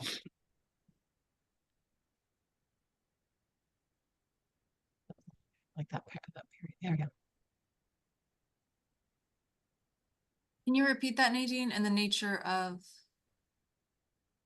The sanction. The sanction. Yeah, and then you would take it out in the Mhm. line above. And then I Yeah. guess it would be agencies may omit names and sanctions to preserve recognized privacy interests. When would you omit a name if someone has been sanctioned? That kind of defeats doing the sanction if the public doesn't know they have been sanctioned. Yeah. I mean, May omit certain information yeah, regarding the sanctions and not the just not. Yeah. Yeah, that's what I would do. Regarding the nature of the violation, the nature of the sanction. I mean, I'm trying to think of what possibilities, the nature of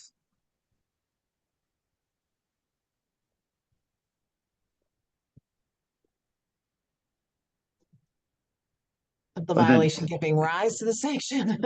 Or Yeah. the nature Yeah. of the reason for the violation or sanction. Yeah.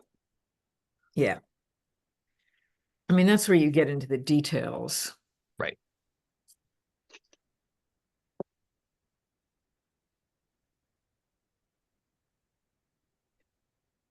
I'm not sure the reason of the violation works. Reason for the reason. Regarding the nature of the violation. Yeah. Yeah. Yep. Try that. So then earlier, do you want to say names, the reason, the nature of the sanction and the reason, nature of the violation? I mean, is that, because right now all we're listing, I think, is the names and the nature of the sanction. So it would just say, Jeremy Grayboy suspended from practice, but it wouldn't say why I'm suspended Why? from practice.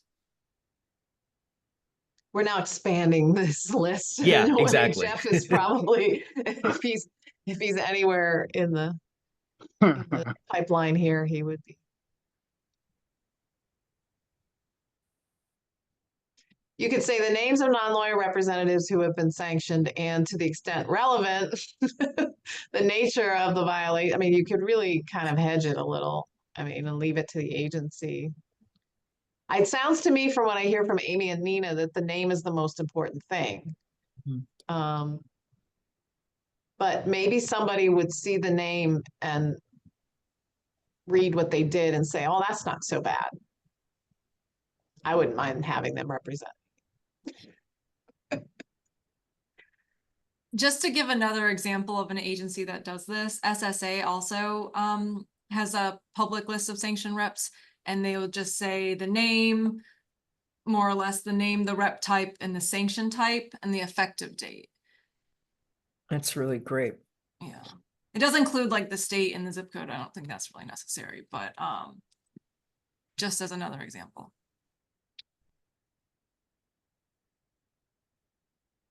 Okay. Thank you, Jeff, for this. So what do we want to, the original recommendation was names. Are we fine with just names, or do we think that we need to add nature of the violation and the sanction? I mean, so the agency, something happens, the person violates the agency's rules, there's a hearing, they go through the whole process, agency says sanctioned. So all that's published on the website is Joe Smith sanctioned. That's how it was originally. Is that helpful to the participants? Does it need to say more than that? Amy, thoughts? My only thought here is if it's a limited sanction, like a 6-month suspension, then there needs to be a date. You know, the whole point is like, is this person eligible today to represent me now? That's what the information needs to convey. So, I also think, for, if I may, that you know, to Jeff's concern, if it's a limited sanction, then you don't want to be the person who's sanctioned doesn't want to be lumped in with somebody. Yeah, on the no-fly list. Yep. Yep. That's why I think the type of sanction goes both for the individual sanctioned and for the consumer. Okay. Should we try to come up with some language here? So the names, the names of non-lawyer representatives who have been sanctioned. And the nature of the sanction, which would include that it's a 6 months, sanction ending on this date. You know, you can design that way. So we have here, and the nature of the sanction include, maybe we say including any relevant dates, or I'm trying to think of a way to capture that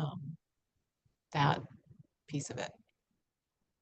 Including expiration dates or duration, including duration. Yeah. Or length of.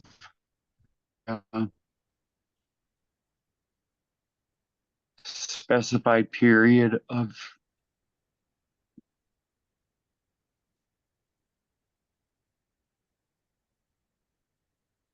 Yeah. Okay, publish the names of who have been sanctioned, the nature of the sanction, comma, and any, let's take that and out. That one, yeah. And then at the end, and as relevant, any, the length of the, you know, I'm trying to keep, what's the length of the section, or the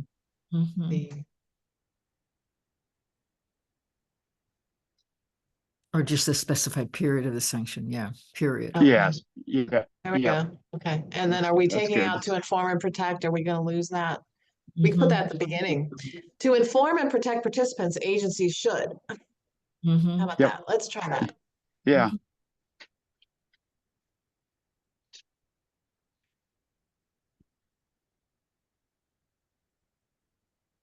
Okay. And then, so that part, 156 into, yeah, that can come out. Okay, now, so what do we think of the first line, and then we'll work on the second Mm-hmm. line? Okay. And Mhm. then I like it. agencies, yeah, good. Agencies may omit certain information regarding the nature of the violation or sanction as necessary to preserve recognized privacy interests, period. Mhm. Okay, and then the summary reports, that's a new concept that was from the prior recommendation. Periodically providing summary reports, do we want to build that in here? Is there any The thought? idea of that is instead of publishing decisions, you're just publishing a summary report of the decisions.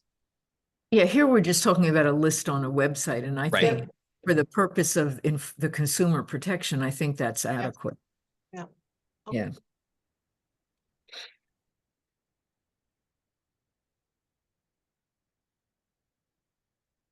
Okay. Any further reactions to this? I actually think, Jeff's point, I think this is stronger. This is better, Mhm. thanks to his raising it. Okay. I feel like we're kind of in the home stretch here. So, coordination and collaboration, again, this is the same idea from High that she's building in this idea of assistance. She does have here in her comment, this quote, parenthetical quote, non-lawyer facilitators, which I don't know if she was kind of thinking here that we should have different words for each concept, but I think we've been fine so far with saying non-lawyer representatives and then assistants is kind of a separate concept.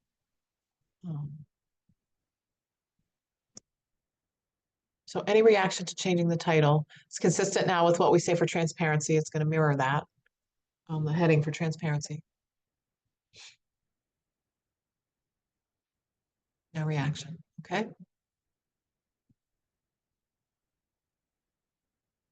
So 16, this is agencies that have similar systems or structures. And it's about accreditation and education, so it's limited to representatives. So I think we're okay on that one. And then 17, she's revised, High is revised here again to build in assistance. Any reaction on 7?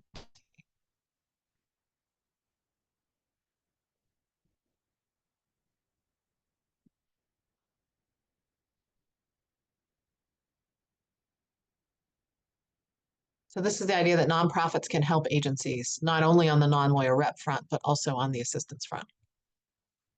Nicole. Or mentor non-lawyer representatives or assistants. It just seems like a lot of words to say. I'm not sure we've ever said prior to this assistant. Did you say assistants like TS or assistants CE? Ugh. I was saying TS. I guess if we haven't said it before, I don't think maybe we we don't have, want but to I say it, but don't think we've used like a noun to, and I think that might have been some of High's thinking about, non-lawyer facilitator, but I'm not sure that's really quite captures what we mean here. So I think you have to say, or those who, maybe those individuals that can provide assistance. It's a lot of words. yeah, if we need to stay away from the word assistance TS, then something like what she has or what you just suggested, I think is good. I was just trying to find a way to make it less wordy, but it is what it is. Any thoughts on this one?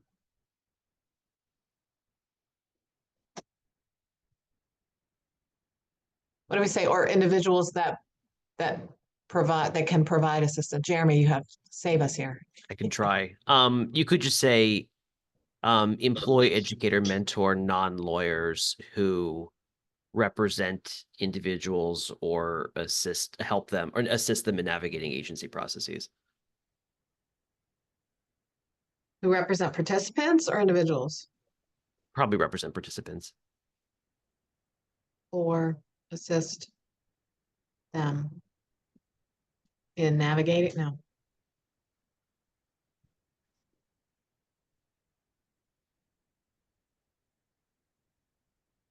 That's it.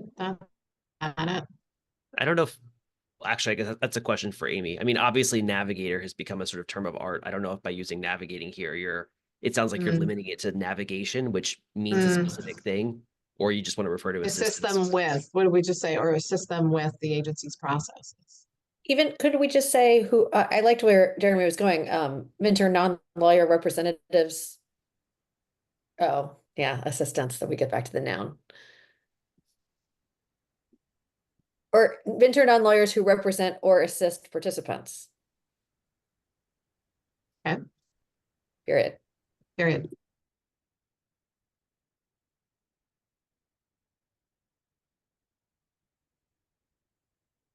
That's pretty straightforward. I like that. Nicole likes it too. Good. Okay, great. So we can get rid of, yeah. Okay.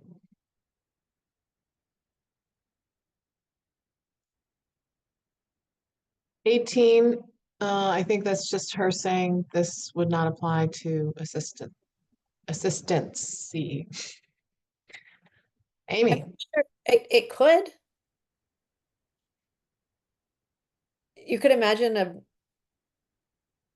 I don't know, business school clinic that assists people but doesn't represent them. I mean, I don't know why we need to limit it there.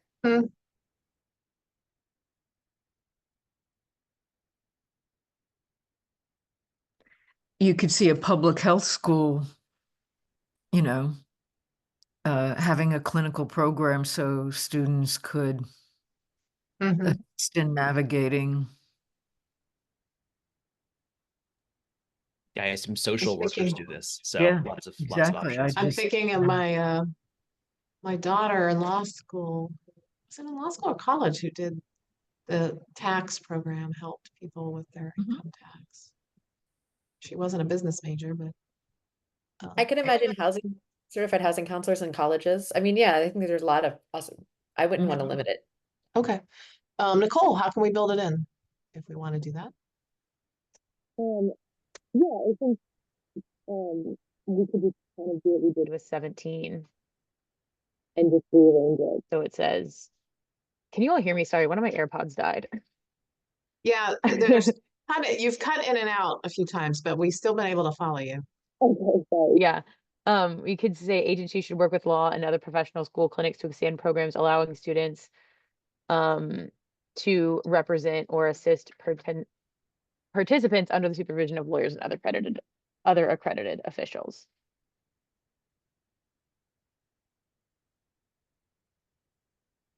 And then that way it covers both of them. Participants. We need participants.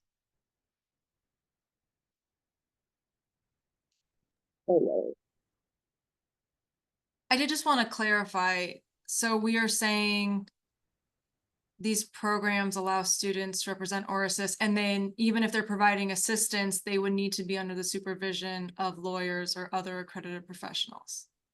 Is that correct? Good point. Good point. So I think earlier, the number one recommendation is that we want anybody to assist, even students. So I don't know how we reframe that.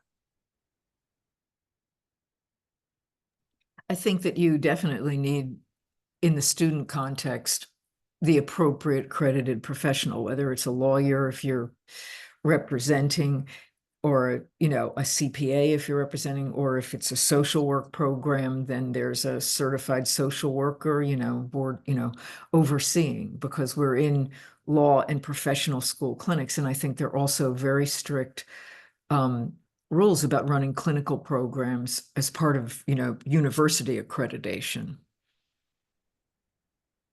So I think that language is just satisfactory. It's not so specific as to get into things we don't know anything about. So you would retain the idea of I under the would. supervision. I personally would, yeah. Okay. Because I think it reflects the reality. I mean, there are clubs and stuff like that, but that's different, Mhm. you know, what we're calling programs. Thank you. Any other thoughts on this one?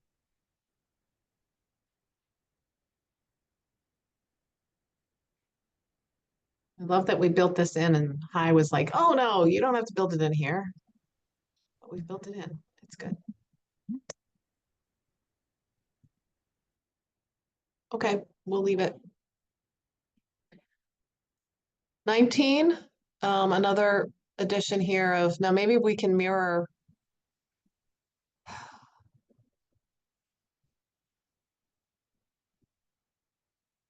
I don't know if that works or if that's consistent. Maybe that's a committee on style point to just see if it kind of gels with how we have who represent or assist, to represent or assist. Maybe we need to mirror that.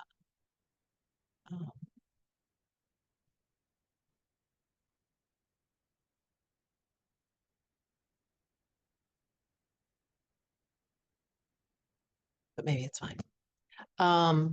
20.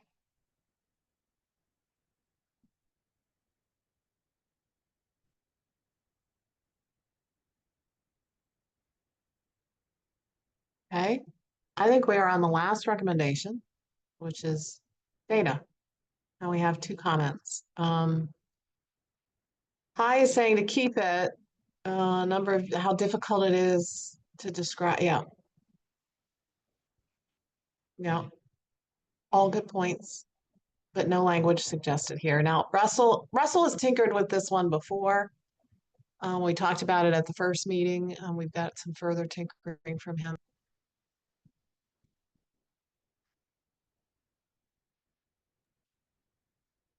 So he's proposed, I guess, some language here.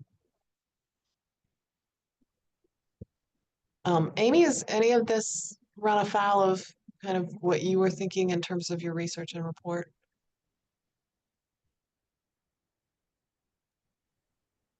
You mean the suggested language or?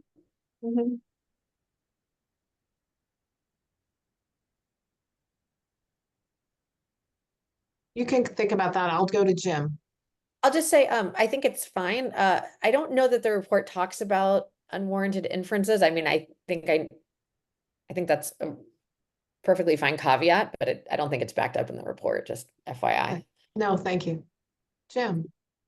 I just have a question.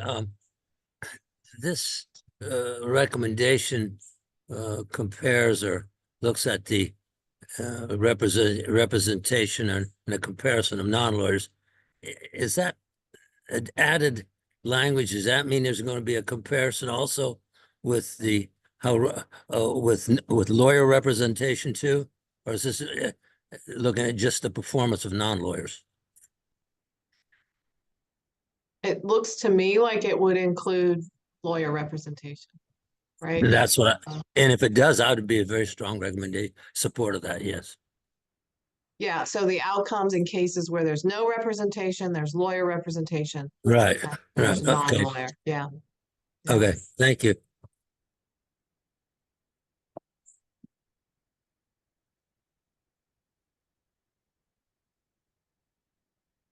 Yeah, I don't, does the unwarranted inferences language, I'm trying to see here what Russell says. Um,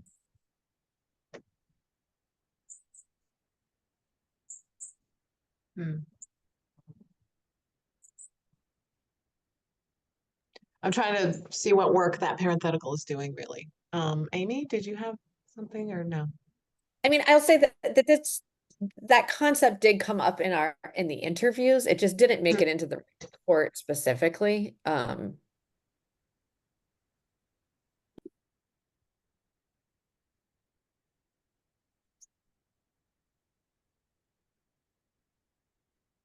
So they're gathering and maintaining baseline comparative data, and then the data should include, I'm trying to, so the agency, where are these cautions coming from? Is this agency imposed? I mean, we're just listing what data should include. I'm trying to just figure out if that parenthetical is necessary or really works. Anybody have any thoughts on that?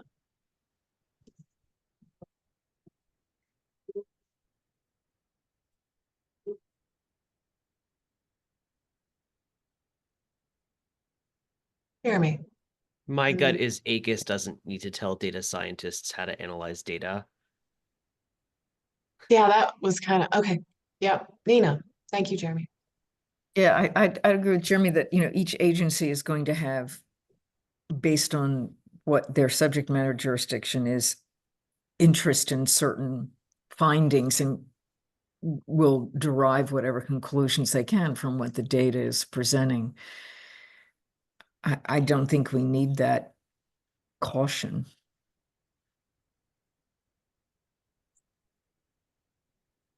Amy, did you have something? No. Yeah, I just wanted to see, I don't Yes. know that I see in here, in the report, I just went back to the report. Yeah. No agency currently keeps data on outcomes, but we still don't even have data on frequency or characteristics of non-lawyer representation. And I don't really see that in here. Mhm. It's even more primary. We don't even know how many non-lawyers are representing as a, not even how they're doing, but how many. Well, Oh, it isn't. I did a study in 2007 that showed that when taxpayers receiving the earned income credit are represented in audits by representatives, which included lawyers, certified public accountants, and enrolled agents, they fared twice as they received the earned income credit in the audit twice as likely as unrepresented, and they received twice as much. And so I know that, there are studies being done, and it was a very specific study. That's why I think telling people to just track this stuff is helpful, because it gets them to do things they're not necessarily thinking about, and that leads them to, like, okay, where should we be concentrating to give assistance, and what kind of training do we need to do, and how do we educate people who look like they really need this assistance or this representation. I think doing the data drives all the other 20 recommendations. Mhm. So Amy, we do have, should include the type and number. Yeah, that's great. I somehow I didn't see that. I'm sorry. No, it's totally fine. And to Nina's point too, there's a lot of evidence that kind of looks at representation without segmenting out lawyers and non-lawyers. There's much less data specifically segmenting out. I think there's only one agency that lists, lawyer, non-lawyer, self-representation. Mhm. And I think that's important. I don't, to not just to say representative versus non-representative, which is also, a thing, but to what type of representation. Mhm.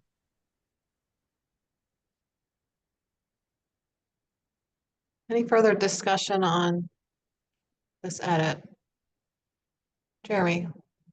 Oh, not this edit, on the recommendation broadly. Anything further on this, and then we'll turn to Jeremy's point. Okay, great. Jeremy, you have the floor. So this is limited to representation, but I think the recommendation is in part is intended to identify less resource intensive interventions to improve outcomes. Would it be worth collecting data on assistance as well? I mean, obviously that would be a different kind of data to collect, but I assume you could do that through participant surveys or from interacting with entities that provide such assistance. Is it worth building in some sort of recommendation about collecting Be data on another, assistance? a new recommendation, right? So this one's about Probably. representation, and then, yeah. Yeah. Amy, do you have anything to share on that? I think that's fantastic. I think it's kind of hard to do, so I don't know that it should be a, mandate, but, to plant the seed of thinking about it would be great. Consider. Should evaluate. I mean, is there a way to come up with a better word than just think about it? Evaluate whether collecting Say data. to the extent practicable, agencies should. There you go. It Tell should us consider that. by another name, but I think it probably works.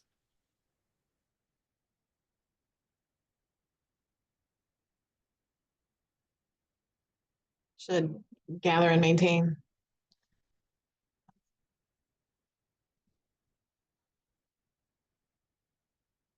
Matt, Yeah, in the identifying and reducing burdens project, we had a recommendation number 5 that suggests some strategies for identifying this kind of information. We could probably poach language from that and either like copy and paste it in right now and wordsmith it, or we could, agree that that's the sort of thing we're trying to capture customer experience data, and we can just draft it and if you guys end up not liking it, you can put it on the you can yell at us at the plenary. any reactions to that? Now that you say customer experience day, I mean, I feel like we have covered this territory in other The recommendations. only thing that I should know this because I worked on the Burns project, but I don't have it in front of me. But I don't know that if what I think we're talking about here is people's experience with the assistants as opposed to their experience navigating. I don't know if that's a distinction worth making. Did they have assistance? How useful was that assistance? That sort of thing. Mhm. That's an excellent point. If we used the language from the burdens, which I'll put in the chat here in 1 second, we would have to reframe it for asking about the assistance rather than about the administrative program itself.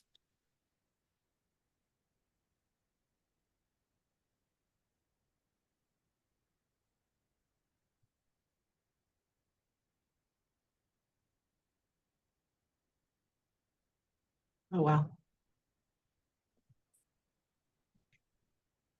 That's a lot of language.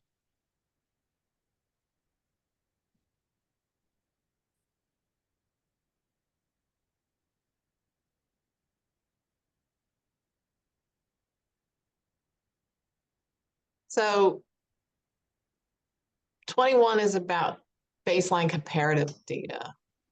If this is more about, I mean, is it the same type of data we want to gather for assistance?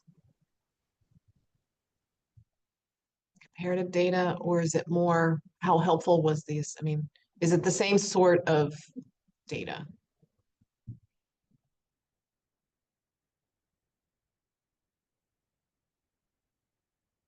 I mean, is the goal to accomplish 1 and 2, help agencies and others assess whether assistance, well, it says representation and I assistance. think it's a little different because representation is kind of a binary. It's kind of an off-on switch, whereas there's lots of different options for assistance. Assistance can be, I met with someone once and asked them questions. Assistance can be somebody sat with me multiple times and walked me through stuff. I mean, maybe the easiest thing here is just to leave it pretty general and just say collect data on assistance. We can provide some examples, but not get too granular. Yeah. Any reaction to that?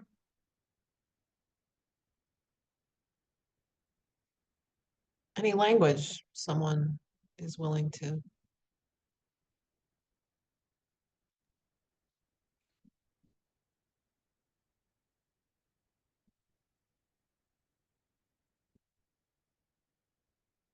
Is anyone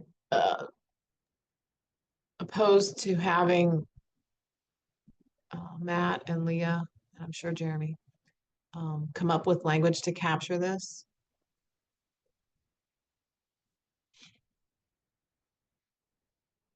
Nina. Yeah, I don't know. I don't know whether I'm going to be helpful or not. But I think, because I could say surveys, but those are expensive. To see whether people used the assistance, were they satisfied with the assistance? How did they interact with the assisters in person or by internet? You'd be gathering data like that. And you could also, if you were giving out grants, require the grantees to report certain information as the result of the assistance, how many people they served, how many of them spoke English as a second language, how many people attended their outreach programs, did they, just describing the kind of services that they did in the populations that they reached.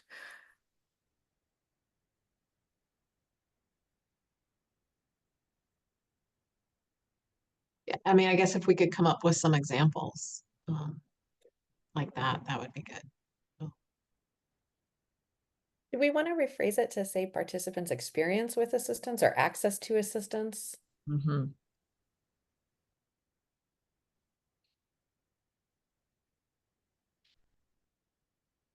Well, and in a survey, you would ask, did you understand as a result of the assistance, were you better able to navigate the processes? And that would go to the effectiveness of the assistance. You could say this may include surveys. I mean, new sentence. Should gather, I mean, what if we leave it very broad? Should gather data regarding participants' experience, access to assistance with their, this may, yeah. I think we need something else there besides to. And I'd say the effectiveness. I really would include effectiveness there if you're doing a survey.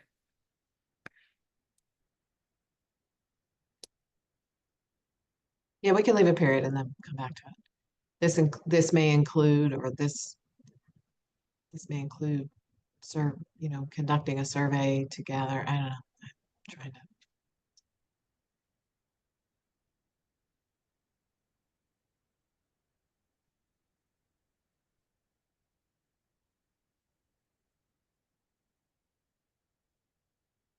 What other examples? Nina, you had a few. What were you thinking? Well, it's just like if you're giving grants, you would require grantees. Maybe in the case of grantees, grantee organizations, this may include reports of the types of assistance provided, the number of participants assisted, and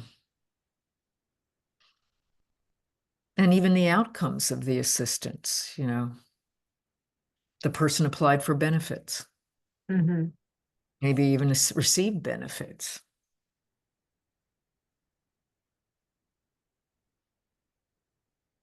Okay. I don't know whether that's too much in the weeds or not. I think it's helpful to give examples. That's what we were hoping to accomplish here. So, and I think we can, Committee on Staff can wordsmith this and smooth it out, but having these concepts of what we have in mind, I think is helpful.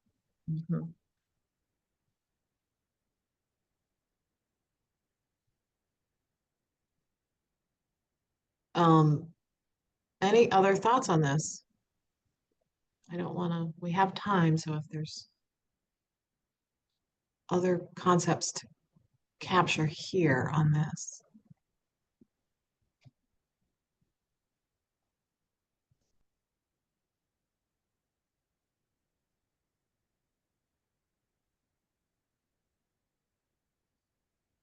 So my one question, I'm 21.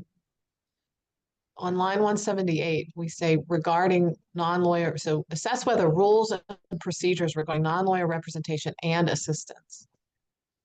And then we say are achieving agency goals and making such representation, but not assistance. I would delete that. I mean, is anybody, since we're going to capture assistance in the next recommendation. Okay.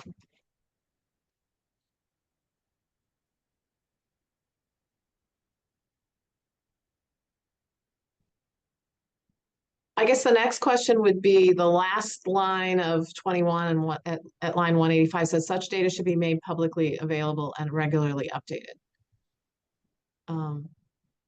Do we want to have that included for both categories here, or is it just for representation?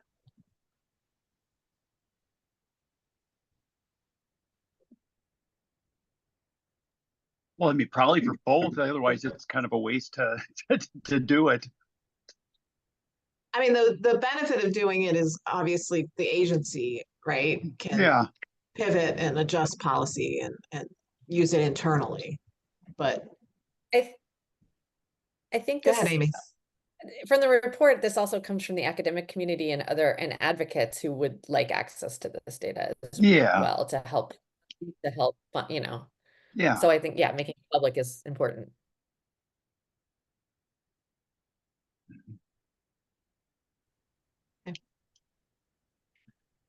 Is this enough, Leah, Matt? Does this kind of flesh out a little more? Do we need to continue working on this language, or it gives you a good starting? I think we understand the concept here. Yeah. Okay.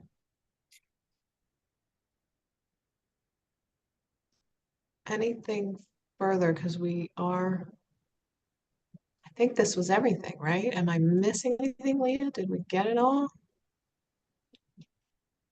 Really feel like we moved the ball forward on this. Okay, last word on the title. Speak now. I think we're good.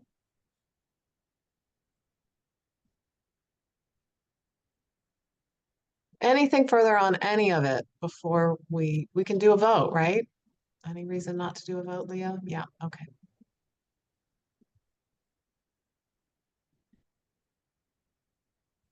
I'm gonna give it one more beat.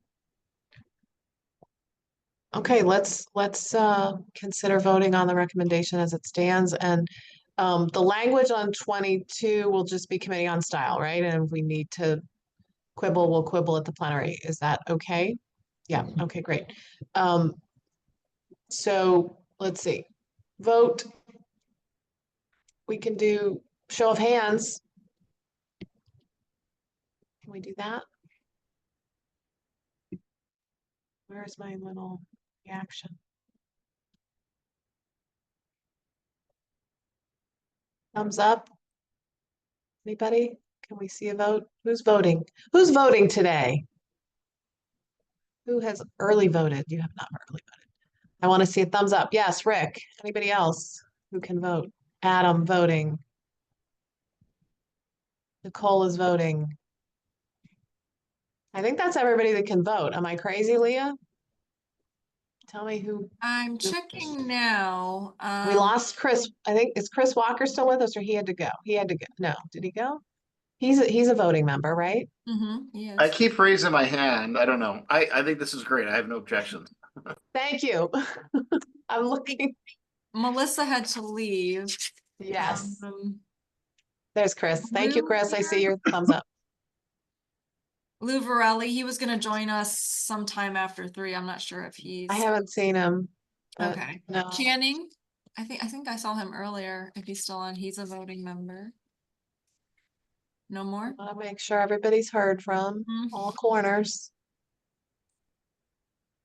Okay. We've captured everybody. Then we are good to go. Wonderful. So please come to the plenary. Please see the fruits of your labor come together. I hope you will be there. And I can't thank you enough. This work doesn't get done without all of you and the great staff at ACUS supporting us. So thank you very much. Anything else, Andy? Just to say that the plenary is on December 12th. So if you haven't already, please mark that down in your calendars. We're going to be in a new location from recently. We're going to be in the SBA building, right on a metro up there. VW couldn't have us this December, so we're going to try out over there.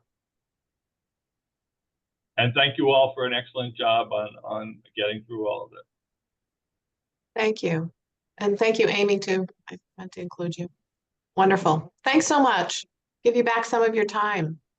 Yep, we'll send out the final version as soon as we can. So Great. Thanks so much. Thank you. Okay, bye everyone. Take care. Bye.